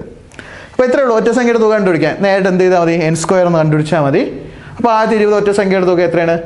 നേരെ എന്ത് ചെയ്യുക? 20ന്റെ സ്ക്വയർ അങ്ങ് എടുക്കുക, 400 കിട്ടും. പിന്നെ ഒന്ന് 49 വരെയുള്ള ഒറ്റ സംഖ്യ. അപ്പോൾ നമ്മൾ ജസ്റ്റ് ഒന്ന് അറിയാൻ വേണ്ടി കഴിയാണ്. 1 + 3 + 5 ഇങ്ങനെ വന്നിട്ട് എത്ര വരെ വരണം? +49 വരെ വരണം അല്ലേ? അപ്പോൾ ഇവിടെ ചെയ്യേണ്ട ജോലി എന്ന് പറഞ്ഞാൽ നമുക്ക് 49 എത്രാമത്തെ ഒറ്റ സംഖ്യയാണ് 49 എന്ന് കണ്ടുപിടിക്കാൻ വേണ്ടി ചെയ്യേണ്ട ജോലി എന്താണ്? അവസാനത്തെ സംഖ്യയുടെ 1 കൂട്ടുക, അതിനെ 2 കൊണ്ട് ഡിവൈഡ് ചെയ്യുക. അവസാനത്തെ സംഖ്യയുടെ 1 കൂട്ടുക, അതിന് എത്ര കൊണ്ട് ഡിവൈഡ് ചെയ്യുക? 2 കൊണ്ട് ഡിവൈഡ് ചെയ്യുക. അപ്പോൾ നമുക്ക് എത്രാമത്തെ ഒറ്റ സംഖ്യ കിട്ടും? അപ്പോൾ 49 അപ്പോൾ എത്രാമത്തെ ഒറ്റ സംഖ്യയാണ്? 25ാമത്തെ ഒറ്റ സംഖ്യയാണ് 49. അങ്ങനെയാണെങ്കിൽ 25ന്റെ സ്ക്വയർ എത്ര? 625. 25 സ്ക്വയർ എത്ര? 625. അപ്പോൾ എത്രയാണ് നമ്മൾ ഒറ്റ സംഖ്യയുടെ തുക വേണ്ടത്? ഇനി ഇതിൽ ഒരു പ്രത്യേകിച്ച് ഒരു ചോദ്യം ചോദിച്ചിട്ടുണ്ട്, പലർക്കും തെറ്റിയിട്ടുള്ള ഒരു ചോദ്യമാണ്. അതുകൂടെ നമുക്ക് എന്ത് ചെയ്യാം? ചെക്ക് ചെയ്ത് നോക്കാം. ഓക്കെ, ഇനി നമ്മൾ ഒറ്റ സംഖ്യയുടെ തുകയുമായി ബന്ധപ്പെട്ട ഒരു ചോദ്യമാണ്. അല്പം പാടായിട്ടുള്ള ചോദ്യമാണ്, നല്ല ക്ലിയർ ചെയ്ത് നോക്കുക. ചോദ്യം ഇതാണ്: എക്സ് ഒരു ഒറ്റ സംഖ്യയാണ്. എക്സിന് താഴെയുള്ള എല്ലാ ഒറ്റ സംഖ്യകളുടെയും തുക 225 എങ്കിൽ എക്സ് എത്ര? നോക്കണം, എക്സ് ഒരു ഒറ്റ സംഖ്യയാണ്. അതാണ് പറഞ്ഞിരിക്കുന്നത്. എക്സ് നമുക്കറിയത്തില്ല, അതൊരു ഒറ്റ സംഖ്യയാണ്. അതിന് താഴെയുള്ള എന്നുവെച്ചാൽ എക്സിന് ഏതാണോ അതിൻ്റെ തൊട്ട് താഴെയുള്ള എല്ലാ ഒറ്റ സംഖ്യകളോടെ കൂട്ടിയപ്പോൾ നമുക്ക് എത്ര കിട്ടി? 225 കിട്ടി. എക്സിന് താഴെയുള്ള എല്ലാ ഒറ്റ സംഖ്യകളോടും കൂട്ടിയാൽ നമുക്ക് എത്ര കിട്ടി? 225 കിട്ടി. എങ്കിൽ എക്സ് എത്രയെന്നാണ് ചോദ്യം. അപ്പോൾ നമുക്ക് ഇവിടെ നിന്ന് ഒരേ ഒരു കാര്യം കണ്ടുപിടിക്കാം. എന്താണ്? എക്സിന് താഴെയുള്ള ഒറ്റ സംഖ്യയുടെ തുക 225 ആണെന്ന് അറിയാം അല്ലേ? അങ്ങനെയുണ്ടെങ്കിൽ എക്സിന് താഴെയുള്ളത് എത്രാമത്തെ ഒറ്റ സംഖ്യയാണ് നമ്മൾ കണ്ടുപിടിച്ചൂടെ? എന്ത് ചെയ്താൽ മതി? ഒറ്റ സംഖ്യയുടെ തുക നമുക്കറിയാം, ഏതാണ്? n സ്ക്വയർ ആണ് അല്ലേ? ഒറ്റ സംഖ്യയുടെ തുക നമുക്കറിയാം, ഏതാണ്? n സ്ക്വയർ ആണ്. n സ്ക്വയർ നമുക്ക് എത്രയെന്ന് അറിയാം? 225 ആണ്. അപ്പോൾ n എത്രയായിരിക്കും? n സമം √225 സമം നമുക്ക് എത്രയെന്ന് കിട്ടും? 15 കിട്ടും. അപ്പോൾ നോക്കുക, എക്സിന് താഴെയുള്ള ഒറ്റ സംഖ്യ എന്ന് പറഞ്ഞാൽ എത്രാമത്തെയാണ്? 15ാമത്തെ ഒറ്റ സംഖ്യയാണ് എക്സിന് താഴെയുള്ളത്. 15ാമത്തെ ഒറ്റ സംഖ്യയാണ് നമുക്ക് എന്തുള്ള? എക്സിന് താഴെയുള്ളത് അല്ലേ? ഇനി നമ്മൾ നേരത്തെ കണ്ടുപിടിച്ച 15ാമത്തെ ഒറ്റ സംഖ്യ കണ്ടുപിടിക്കുക. 1, 3, 5, 7 എങ്ങനെ എണ്ണി നോക്കേണ്ട കാര്യമൊന്നുമില്ല. നേരെ 15ന്റെ ഇരട്ടി എടുക്കുക, അതിൻ്റെ കൂടെ 1 കുറയ്ക്കുക. 15 × 2 - 1. 15 × 2 എത്ര? 30. 30 - 1 എത്ര? 29. 30 - 1 എത്ര? 29. ഇതാണ് നമ്മൾ എത്രാമത്തെ? 15ാമത്തെ ഒറ്റ സംഖ്യ. 15ാമത്തെ ഒറ്റ സംഖ്യ. അപ്പോൾ ഇവിടെ ചിന്തിക്കേണ്ട കാര്യങ്ങൾ ഇതാണ്, ശ്രദ്ധിക്കുക. നമുക്ക് നോക്കാം, എക്സ് ഒരു ഒറ്റ സംഖ്യയാണ്. എക്സിന് താഴെയുള്ള എല്ലാ ഒറ്റ സംഖ്യകളുടെയും തുക 225 എങ്കിൽ എക്സ് എത്ര? അപ്പോൾ എക്സ് നോക്കുക, എക്സ് ഒരു ഒറ്റ സംഖ്യയാണ്, അത് പോട്ടെ. എക്സിന് താഴെയുള്ള എല്ലാ ഒറ്റ സംഖ്യയുടെ തുക എത്ര? 225. അങ്ങനെയാണെങ്കിൽ എക്സിന് താഴെയുള്ളത് എത്രാമത്തെ ഒറ്റ സംഖ്യ നമുക്ക് കണ്ടുപിടിച്ചുകൂടെ? അതാണ് n സ്ക്വയർ സമയം 225. n എന്ന് പറയുന്നത് എത്രയാണ്? 225ന്റെ റൂട്ട് 15 കിട്ടും. അപ്പോൾ എക്സ് എന്ന് പറയുന്നത് എന്താണ്? 15ന് തൊട്ട് മുകളിൽ 15ാമത്തെ അല്ലെങ്കിൽ 16ാമത്തെ ഒറ്റ സംഖ്യയാണെന്ന് പറയാം. 16ാമത്തെ ഒറ്റ സംഖ്യയാണെന്ന് പറയാം. അങ്ങനെ വേണമെങ്കിൽ നമുക്ക് നേരിട്ട് എന്ത് ചെയ്യാം? ഇതിപ്പോൾ ഞാൻ ഒരു സ്റ്റെപ്പ് കൂടിയെന്നേ ഉള്ളൂ, നമുക്ക് ആ രീതിയിൽ വേണമെങ്കിൽ ചെയ്യാം. നോക്കാം, 29 കിട്ടി. അപ്പോൾ നമ്മൾ എക്സ് ആണ് എത്രയായിരിക്കും? 29 ആണ് 15ാമത്തെ ഒറ്റ സംഖ്യ. അതിൻ്റെ കൂടെ 2 കൂടെ കൂട്ടുക, എത്ര കിട്ടും? 31 കിട്ടും. അപ്പോൾ ആൻസർ എത്രയാണ്? 31. അല്ലെങ്കിൽ ഇങ്ങനെ ആലോചിച്ചാൽ മതി, എന്നുള്ളത് 15ാമത്തെ ഒറ്റ സംഖ്യയിലുള്ള തുകയാണ് 225. അങ്ങനെയാണെങ്കിൽ 16ാമത്തെ ഒറ്റ സംഖ്യ ഏത്? 16 × 2 - 1 സമയം എത്ര കിട്ടും? 31 കിട്ടും. രണ്ട് രീതിയിലും ചെയ്യാം. ഇവിടെ ആണെങ്കിൽ ഈ ഒരു സ്റ്റെപ്പ് നമുക്ക് കുറയ്ക്കാം. ഈ 27 പോവുകയാണെങ്കിൽ ഈ ഒരു സ്റ്റെപ്പ് നമുക്ക് എന്ത് ചെയ്യാൻ പറ്റും? കുറയ്ക്കാൻ പറ്റും. രണ്ട് രീതിയിൽ ഏത് വേണോ ചെയ്യാം. ഇതായിട്ട് കൂടെ ബെറ്റർ ആണെന്ന് തോന്നുന്നു. നോക്കാം, 15. അപ്പോൾ n എന്ന് പറഞ്ഞാൽ എത്രയാണ്? 15 ആണ്. അപ്പോൾ 15 കഴിഞ്ഞാൽ തൊട്ടടുത്ത സംഖ്യ ഏത്? 16ാമത്തെ സംഖ്യയാണ് നമുക്ക് കണ്ടുപിടിക്കേണ്ടത് അല്ലേ? എക്സ് അല്ലേ കണ്ടുപിടിക്കാൻ പറഞ്ഞാൽ. 16ാമത്തെ ഒറ്റ സംഖ്യ കണ്ടുപിടിക്കാൻ 16 × 2 - 1 നമുക്ക് അപ്പോൾ സമയം എത്ര കിട്ടും? 31 കിട്ടും. ആൻസർ എത്രയാണ്? 31 ആണ്. 16ാമത്തെ ഒറ്റ സംഖ്യ എത്രയാണ്? 31 ആണ്. അപ്പോൾ അത് ക്ലിയർ നോക്കുക. ഏകദേശം ഒറ്റ സംഖ്യയുടെ എല്ലാ കണക്കുകളും നമ്മൾ ചെയ്തു കഴിഞ്ഞു. ഇവിടെയെങ്കിൽ നോക്കുക, പ്രധാനപ്പെട്ട നമ്മൾ പറഞ്ഞത് ഏതൊക്കെയാണ്? എണ്ണൽ സംഖ്യയുടെ തുക പറഞ്ഞു, ഒറ്റ സംഖ്യയുടെ തുക പറഞ്ഞു, ഇരട്ട സംഖ്യയുടെ തുക പറഞ്ഞു. ഇനി നമുക്ക് ഒരു കാര്യം കൂടെ ചെക്ക് ചെയ്യാനുണ്ട്, അഖണ്ഡ സംഖ്യകളുടെ തുക. അതിനു മുമ്പ് ജസ്റ്റ് ഒരു കാര്യം ഞാൻ പറയുകയാണ്. നമ്മുടെ പോർഷനിലേക്ക് ഞാൻ ഇപ്പോൾ നോക്കാം, numbers and its basic operation, സംഖ്യകളും അവയുടെ അടിസ്ഥാന ക്രിയകൾ എന്ന് പറയുന്ന ഭാഗത്തുള്ള കണക്കുകളാണ് ഞാൻ ഇവിടെ ഇപ്പോൾ ചെയ്തുകൊണ്ടിരിക്കുന്നത്. അപ്പോൾ ശ്രദ്ധിക്കേണ്ട പോയിന്റ് എന്ന് പറഞ്ഞു കഴിഞ്ഞാൽ, സംഖ്യയിൽ അവയുടെ അടിസ്ഥാന ഭാഗങ്ങൾ എന്ന് പറയുമ്പോൾ അതിനകത്ത് നമുക്ക് ഒരുപാട് പോർഷൻസ് കവർ ചെയ്ത് വേണം എടുക്കാൻ. ഒരുപാട് കുഞ്ഞു കുഞ്ഞു പാർട്ടുകളായിട്ട് നമ്മൾ എന്ത് ചെയ്ത് വേണം എടുക്കാൻ? കവർ ചെയ്ത് വേണം എടുക്കാൻ. അതിനകത്ത് നമ്മൾ ഒന്നാമത് എടുത്തത് എന്ന് പറഞ്ഞാൽ ഏതാണ്? നമ്പർ ലൈനാണ്. ഫസ്റ്റ് പാർട്ടായിട്ട് എടുത്തത് നമ്പർ ലൈനും പ്ലേസ് വാല്യൂ, ഫേസ് വാല്യൂ. ഇത്രയാണ് നമ്മൾ എടുത്തത്. പ്ലേസ് വാല്യൂ, ഫേസ് വാല്യൂ എന്ന് വെച്ചാൽ എന്താണ്, സ്ഥാനവിലയും മുഖവിലയും എടുത്തു, നമ്പർ ലൈനും എടുത്തു. ഇതാണ് നമ്മൾ എന്ത് ചെയ്തത്, ഫസ്റ്റ് പാർട്ടായിട്ട് എടുത്തത്. സെക്കൻഡ് പാർട്ടായിട്ട് വരുന്ന ഭാഗം എന്ന് പറയുന്നത് ഏതാണ്, നമ്മൾ ഏതൊക്കെ ടൈപ്പ് നമ്പേഴ്സാണ് യൂസ് ചെയ്യുന്നത് അല്ലേ. നാച്ചുറൽ നമ്പർ, ഹോൾ നമ്പർ, അതേപോലെ എന്താണ് ഈവൻ നമ്പർ, ഓഡ് നമ്പേഴ്സ്, ഇത് ജസ്റ്റ് ഒന്ന് പറഞ്ഞു. അതേപോലെ നമ്മൾ ആംസ്ട്രോങ് നമ്പേഴ്സ്, പ്രൈം നമ്പേഴ്സ്, അതേപോലെ പെർഫെക്റ്റ് നമ്പർ. മലയാളത്തിൽ LDC കഴിയുമ്പോൾ എന്താ പറയാം, മലയാളത്തിൽ തന്നെ പറയാം. എന്താണ്, എണ്ണൽ സംഖ്യകൾ, ഇരട്ട സംഖ്യകൾ, ഒറ്റ സംഖ്യകൾ, അഖണ്ഡ സംഖ്യകൾ, അതേപോലെ നിസർഗ സംഖ്യകൾ, അതേപോലെ എന്താണ് പിന്നെ പറഞ്ഞത്, പൂർണ്ണസംഖ്യകൾ, അനകസംഖ്യകൾ, ഇങ്ങനെ പിന്നെ അഭാജ്യ സംഖ്യകൾ, ഭാജ്യസംഖ്യകൾ, ഇങ്ങനെയുള്ള സംഖ്യകളെ കുറിച്ച് നമ്മൾ കുറച്ച് പറഞ്ഞു. അതേപോലെ നമ്മൾ അടുത്ത് ശ്രദ്ധിക്കേണ്ട പ്രധാനപ്പെട്ട ഒരു പോയിന്റാണ്, ഇനി നമ്മൾ അടുത്ത് നോക്കിയത് സംഖ്യകളുടെ തുക അല്ലേ, അതേപോലെ ഇരട്ട സംഖ്യയുടെ തുക, ഒറ്റ സംഖ്യയുടെ തുക, ഇങ്ങനെയുള്ള കുറച്ച് കാര്യങ്ങൾ നമ്മൾ എന്ത് ചെയ്തു. ഇതാണ് നമ്മൾ രണ്ടാമത്തെ പാർട്ടായിട്ട് വരുന്നത്. എന്താണ്, സംഖ്യകളുമായിട്ട് ബന്ധപ്പെട്ടുള്ള കാര്യങ്ങൾ. ഏതൊക്കെ ടൈപ്പ് സംഖ്യകളുണ്ട്, ഇതെല്ലാം. ഇതാണ് നമ്മൾ രണ്ടാമത്തെ പാർട്ടായിട്ട് ഇപ്പോൾ ചർച്ച ചെയ്തുകൊണ്ടിരിക്കുന്നത്. എല്ലാത്തേക്കും ഒരു ചെറിയ 2 ചോദ്യം കൂടെ ഉണ്ട്. അതിനുമുമ്പ് ജസ്റ്റ് ഒരു കുറച്ച് കാര്യങ്ങൾ ഞാൻ ജസ്റ്റ് ഒന്ന് പറഞ്ഞോട്ടെ. ഇനി നിങ്ങൾ മൂന്നാമത്തെ പാർട്ടായിട്ട് ചെയ്യേണ്ടതെന്ന് വെച്ച് കഴിഞ്ഞാൽ ഇതിൻ്റെ ഡിവിസിബിലിറ്റി ടെസ്റ്റാണ്. ഡിവിസിബിലിറ്റി ടെസ്റ്റ് ഞാൻ ആൾറെഡി ഇവിടെ ഒരു വീഡിയോ ചെയ്തിട്ടുണ്ട്. ഇപ്പം ടൈം ഇട്ടോ നിങ്ങൾ എന്ത് ചെയ്യുക, കയറി കാണുക. ഡിവിസിബിലിറ്റി ടെസ്റ്റുമായിട്ട് ബന്ധപ്പെട്ടുള്ള കുറച്ച് ചോദ്യങ്ങൾ വരും. അത് നമുക്ക് അടുത്ത ക്ലാസ് വരുമ്പോൾ നമുക്ക് അതിനെക്കുറിച്ച് 2-3 ചോദ്യങ്ങൾ ചെയ്ത് നോക്കാം. അപ്പോൾ അതിന് മുമ്പ് നിങ്ങൾ ഡിവിസിബിലിറ്റി ടെസ്റ്റും കൂടെ ഒന്ന് എന്ത് ചെയ്യുക, ചെക്ക് ചെയ്തൊന്ന് കണ്ടു നോക്കുക. ഇനി ഇതിൻ്റെ കൂടെ നാലാമത്തെ പാർട്ടായിട്ട് പിന്നെ ഇതിന് അതേഴ്സായിട്ട് നമുക്ക് അഡീഷണൽ ആയിട്ട് കുറച്ച് ക്വസ്റ്റ്യൻസ് വരുന്നുണ്ട്. ഇങ്ങനെ മൊത്തം നമ്മുടെ 4 പാർട്ടായിട്ടാണ് നമുക്ക് എന്ത് പഠിക്കാനുള്ളത്, ഈ നമ്പർ സിസ്റ്റം പഠിക്കാനുള്ളത്. അതിനുശേഷം നമുക്ക് പഠിക്കാനുള്ളത് പറഞ്ഞാൽ ഫ്രാക്ഷൻസ്, ഭിന്നസംഖ്യകൾ പഠിക്കാനുണ്ട്. അതിനുശേഷം ദശാംശ സംഖ്യകൾ പഠിക്കാനുണ്ട്. ഓർത്ത് വയ്ക്കുക, ഏറ്റവും കൂടുതൽ ചോദ്യങ്ങളും കവർ ചെയ്ത് വരുന്നത് ഈ നമ്പർ സിസ്റ്റത്തിൽ നിന്നായിരിക്കും. നമ്പർ സിസ്റ്റം, ഫ്രാക്ഷൻസ്, ഏത് ദശാംശ സംഖ്യകൾ, ഭിന്നസംഖ്യകൾ, ദശാംശ, ഇത്രയും പോർഷൻസ് കവർ ചെയ്തേക്ക് നിങ്ങൾക്ക് എന്ത് ചെയ്യുന്നത് ഏറ്റവും കൂടുതൽ ചോദ്യം വരുന്നത്. അപ്പോൾ ഈ 4 പോർഷനാണ് നമുക്ക് കവർ ചെയ്യേണ്ടത്. അത് നമ്മൾ നോക്കുക. ഇപ്പോൾ സംഖ്യകൾ എന്ന പോർഷൻ നമ്മൾ നോക്കിക്കൊണ്ടിരിക്കുന്നത്. ഡിവിസിബിലിറ്റി ടെസ്റ്റ് ചെയ്ത് കഴിഞ്ഞതിന് ശേഷം നിങ്ങൾ ജസ്റ്റ് ഒന്ന് എന്ത് ചെയ്യുക, കയറി കണ്ടു നോക്കുക. ഓക്കെ, ഇനി നമ്മൾ അടുത്ത് നോക്കാൻ പോകുന്നത് അഖണ്ഡ സംഖ്യകളുടെ തുകയും കൂടെയാണ്. നോക്കുക, 0 മുതൽ 50 വരെയുള്ള അഖണ്ഡ സംഖ്യകളുടെ തുക എത്ര? 0 മുതൽ 50 വരെയുള്ള അഖണ്ഡ സംഖ്യകളുടെ തുക. അപ്പോൾ നോക്കുക, 0 മുതൽ 50 വരെ എങ്ങനെ വേണം, 0 അധികം 1 അധികം 2 അധികം ഇങ്ങനെ വന്നിട്ട് നമുക്ക് ഏതൊരു വരണം, 50 വരെ വരണം. ഇവിടെ നമ്മൾ ശ്രദ്ധിക്കേണ്ട പോയിന്റ് എന്ന് പറയുന്നത്, നമ്മൾ എണ്ണൽ സംഖ്യയുടെ തുക കണ്ടുപിടിക്കാൻ പഠിച്ച ഇക്വേഷൻ ആണ് n×n+1 ആണ് അല്ലേ. എണ്ണൽ സംഖ്യയുടെ തുക കണ്ടുപിടിക്കാൻ പഠിച്ച ഇക്വേഷൻ ആണ് n×n+1/2 അല്ലേ, n×n+1/2. അതേ ഇക്വേഷൻ തന്നെയാണ്. അതിന് പക്ഷേ ചെറിയൊരു മാറ്റം വരുത്തി പഠിക്കുക. n×n-1/2 എന്ന് പഠിക്കുക. n×n-1/2 എന്നുള്ള ഇക്വേഷൻ എന്ത് ചെയ്യുക, പഠിക്കുക. കാര്യം എന്താണ്, അഖണ്ഡ സംഖ്യകൾ കണക്കാക്കുമ്പോൾ നമ്മൾ ഏതോട്ട് വരും, 0 തൊട്ടാണ് എണ്ണി തുടങ്ങുന്നത് അല്ലേ. നമ്മൾ അഖണ്ഡ സംഖ്യകൾ കഴിഞ്ഞ ക്ലാസ്സിൽ പറഞ്ഞു 0, 1, 2, 3 ഇങ്ങനെ എണ്ണി തുടങ്ങുന്ന സംഖ്യകൾ നമ്മൾ എന്ത് വിളിക്കുന്ന, അഖണ്ഡ സംഖ്യകളാണ് വിളിക്കുന്നത്. അപ്പോൾ ഇവിടെ നമ്മൾ ശ്രദ്ധിക്കേണ്ട പോയിന്റ് എന്തെന്നാൽ 0 തൊട്ടാണ് എണ്ണി തുടങ്ങേണ്ടത്. അപ്പോൾ 0 മുതൽ 50 വരെ എത്ര സംഖ്യകളുണ്ട് നമ്മൾ ആദ്യം അറിഞ്ഞിരിക്കണം. എത്ര സംഖ്യ ഉണ്ടാവും? 1 മുതൽ 50 വരെ 50 ഉള്ളൂ അല്ലേ. പക്ഷേ 0 തൊട്ട് 50 വരെ ആണെങ്കിലോ 51 സംഖ്യകൾ വരും. അപ്പോൾ എപ്പോഴും ഒരു സംഖ്യ കൂടി വരുന്നതുകൊണ്ടാണ് നമ്മൾ ഇക്വേഷൻ ചെറിയൊരു മാറ്റം വരുത്തുന്നത്. n×n-1 എന്ന ഇക്വേഷൻ വേണം നിങ്ങൾ എന്ത് ചെയ്യാനുള്ളത്, യൂസ് ചെയ്യാൻ ഉള്ളത്. അപ്പോൾ നമ്മൾ എന്ത് ചെയ്യുക, ആ ഇക്വേഷൻ കൊണ്ടുവരിക. n എന്ന് പറഞ്ഞാൽ എത്ര, 51 ആണ്. n-1 അപ്പോൾ എത്ര വരും, 50 വരും. ഡിവൈഡഡ് ബൈ എത്ര, 2. ഇനി നമുക്ക് നേരെ എന്ത് ചെയ്യാം, ആദ്യമേ ഗുണിച്ചിട്ട് ഭാഗിച്ചിടാം, അതായിരിക്കും എളുപ്പം. അത് നോക്കാം, 1 5 5 5 5 25 2550 ഭാഗം 2 ഇങ്ങനത്തെ ഡിവൈഡ് ചെയ്ത് നോക്കിയാൽ മതി. വെട്ടാനുള്ള ഡൗട്ടുള്ള നോക്കണം. നേരെ നോക്കാം, 1 2 2 അല്ലേ. 2 ആദ്യം 2 കൊണ്ട് ഭാഗിക്കുക, അപ്പോൾ 1 കിട്ടും. അടുത്ത 5 2 കൊണ്ട് ഭാഗിക്കുക, അപ്പോൾ എത്ര പ്രാവശ്യം, 2 പ്രാവശ്യം. 2 2 4 അല്ലേ. ശിഷ്ടം 1 15. അടുത്ത് നോക്കാം, 15 2 എത്ര പ്രാവശ്യം, 7 2 14 എഴുതുക. 7 2 14. വീണ്ടും ശിഷ്ടം 1 10 അല്ലേ. ക്യാരി ഓവർ ചെയ്യുന്നൊക്കെ നമ്മൾ പറയും. നമുക്ക് ശിഷ്ടം 1 തന്നെ പഠിക്കാം. ശിഷ്ടം 1 10. 0 കൂടെ ചേരുമ്പോൾ എത്രയാണ്, 10 ആയി. 5 2 10.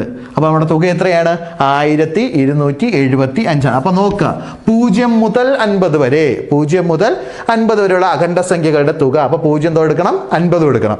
അപ്പോൾ നമ്മൾ എണ്ണി നോക്കുക, 1 തൊട്ട് 50 വരെ നമുക്കറിയാം 50 വരെയാണ്, 50 എണ്ണമെന്ന് അറിയാം. പക്ഷേ 0 തൊട്ട് 50 വരെ ഇപ്പോൾ എത്ര സംഖ്യകളായി, 51 സംഖ്യകളായി.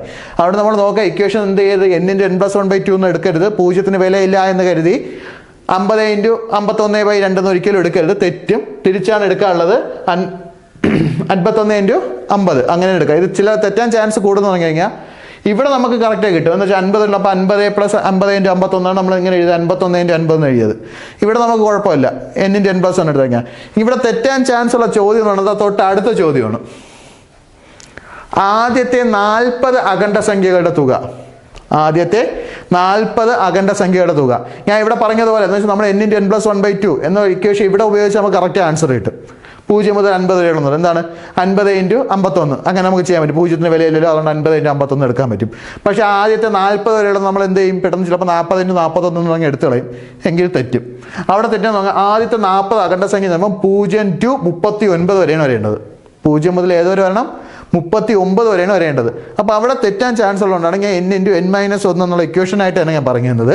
അപ്പോൾ അവിടെ നോക്കാം, 40 × 39/2 ഇങ്ങനെ തന്നെ ചെയ്ത് പഠിക്കുക.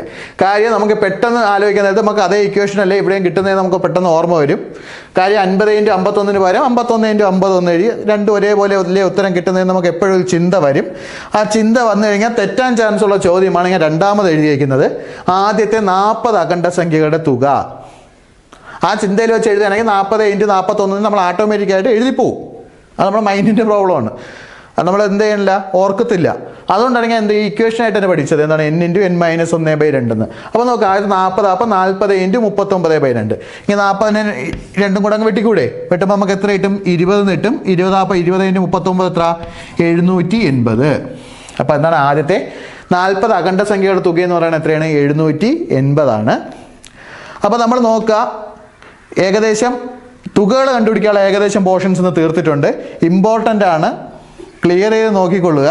അപ്പോൾ നമ്മളിന്ന് പഠിച്ച ഭാഗങ്ങൾ ഏതൊക്കെയാണ് ഞാൻ ഒന്നുകൂടെ പറയുകയാണ്. നമ്മൾ ഏതൊക്കെയാണ് പഠിച്ചത്? നമ്പർ ലൈൻ പഠിച്ചു, മുഖവിലയും സ്ഥാനവിലയും തമ്മിലുള്ള വ്യത്യാസങ്ങൾ ആ കണക്കുകൾ പഠിച്ചു. അതേപോലെ എണ്ണൽ സംഖ്യകളുടെ ഏതൊക്കെയാണെന്ന് പഠിച്ചു, അല്ലെങ്കിൽ അഖണ്ഡ സംഖ്യകൾ ഏതൊക്കെ, അതേപോലെയുള്ള സംഖ്യകൾ ഏതൊക്കെയാണ് നമ്മൾ പഠിച്ചു. പിന്നെ പഠിച്ച പോയിന്റുകളാണ് ഏത്? എണ്ണൽ സംഖ്യകളുടെ തുക, ഒറ്റ സംഖ്യകളുടെ തുക, ഇരട്ട സംഖ്യകളുടെ തുക, ഏറ്റവും അവസാനമായിട്ട് ഏതാണ്? അഖണ്ഡ സംഖ്യകളുടെ തുക. ഇങ്ങനെയുള്ള കാര്യങ്ങൾ നമ്മൾ എന്ത് ചെയ്ത് കഴിഞ്ഞു? പഠിച്ചു കഴിഞ്ഞു. ഇനി ഇതുമായി ബന്ധപ്പെട്ടിട്ടുള്ള കുറച്ച് ചോദ്യങ്ങൾ ഞാൻ ഇടാൻ പോവുകയാണ്. കഴിഞ്ഞ ക്ലാസ്സിലെയും ഈ ക്ലാസ്സിലെയും കൂടെ ചേർത്തിട്ടുള്ള ഒരു 10-15 ചോദ്യങ്ങൾ ഞാൻ ഇടും. ചെയ്ത് നോക്കുക.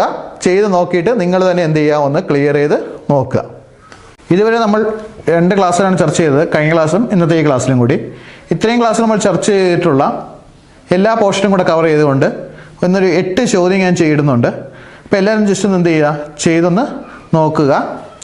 ആൻസർ നമ്മൾ എന്ത് ചെയ്യുക? ഒന്ന് കറക്റ്റായിട്ട് കിട്ടുമെന്ന് നോക്കുക. ഇതെല്ലാം സിമ്പിളായിട്ടുള്ള ചോദ്യങ്ങളാണ്. നിങ്ങൾ ഇതുവരെ ചെയ്ത് വെച്ചിട്ടുള്ള അതേ മോഡലിലുള്ള ചോദ്യങ്ങളാണ്. അപ്പോൾ ജസ്റ്റ് ഒന്ന് എന്ത് ചെയ്യുക? നമ്മൾ ചെയ്തൊന്ന് ക്ലിയർ ചെയ്ത് നോക്കുക. ഇതുവരെ പഠിച്ച കാര്യങ്ങൾ വെച്ചിട്ടുള്ള ഒരു കുറച്ച് ചോദ്യങ്ങൾ മാത്രം. ഇപ്പോൾ എല്ലാത്തിനും ഓരോ മോഡൽ ചോദ്യം ഇട്ടേക്കുന്നത്. ഒന്നാമത്തെ ചോദ്യം നോക്കുക. സംഖ്യാരേഖയിൽ -100 മുതൽ -64 വരെയുള്ള അകലം. ഒന്നാമത്തെ ചോദ്യം എന്താണ്? സംഖ്യാരേഖയിൽ -100 മുതൽ -64 വരെയുള്ള അകലം. അടുത്ത തുടങ്ങിയ എന്താണ്?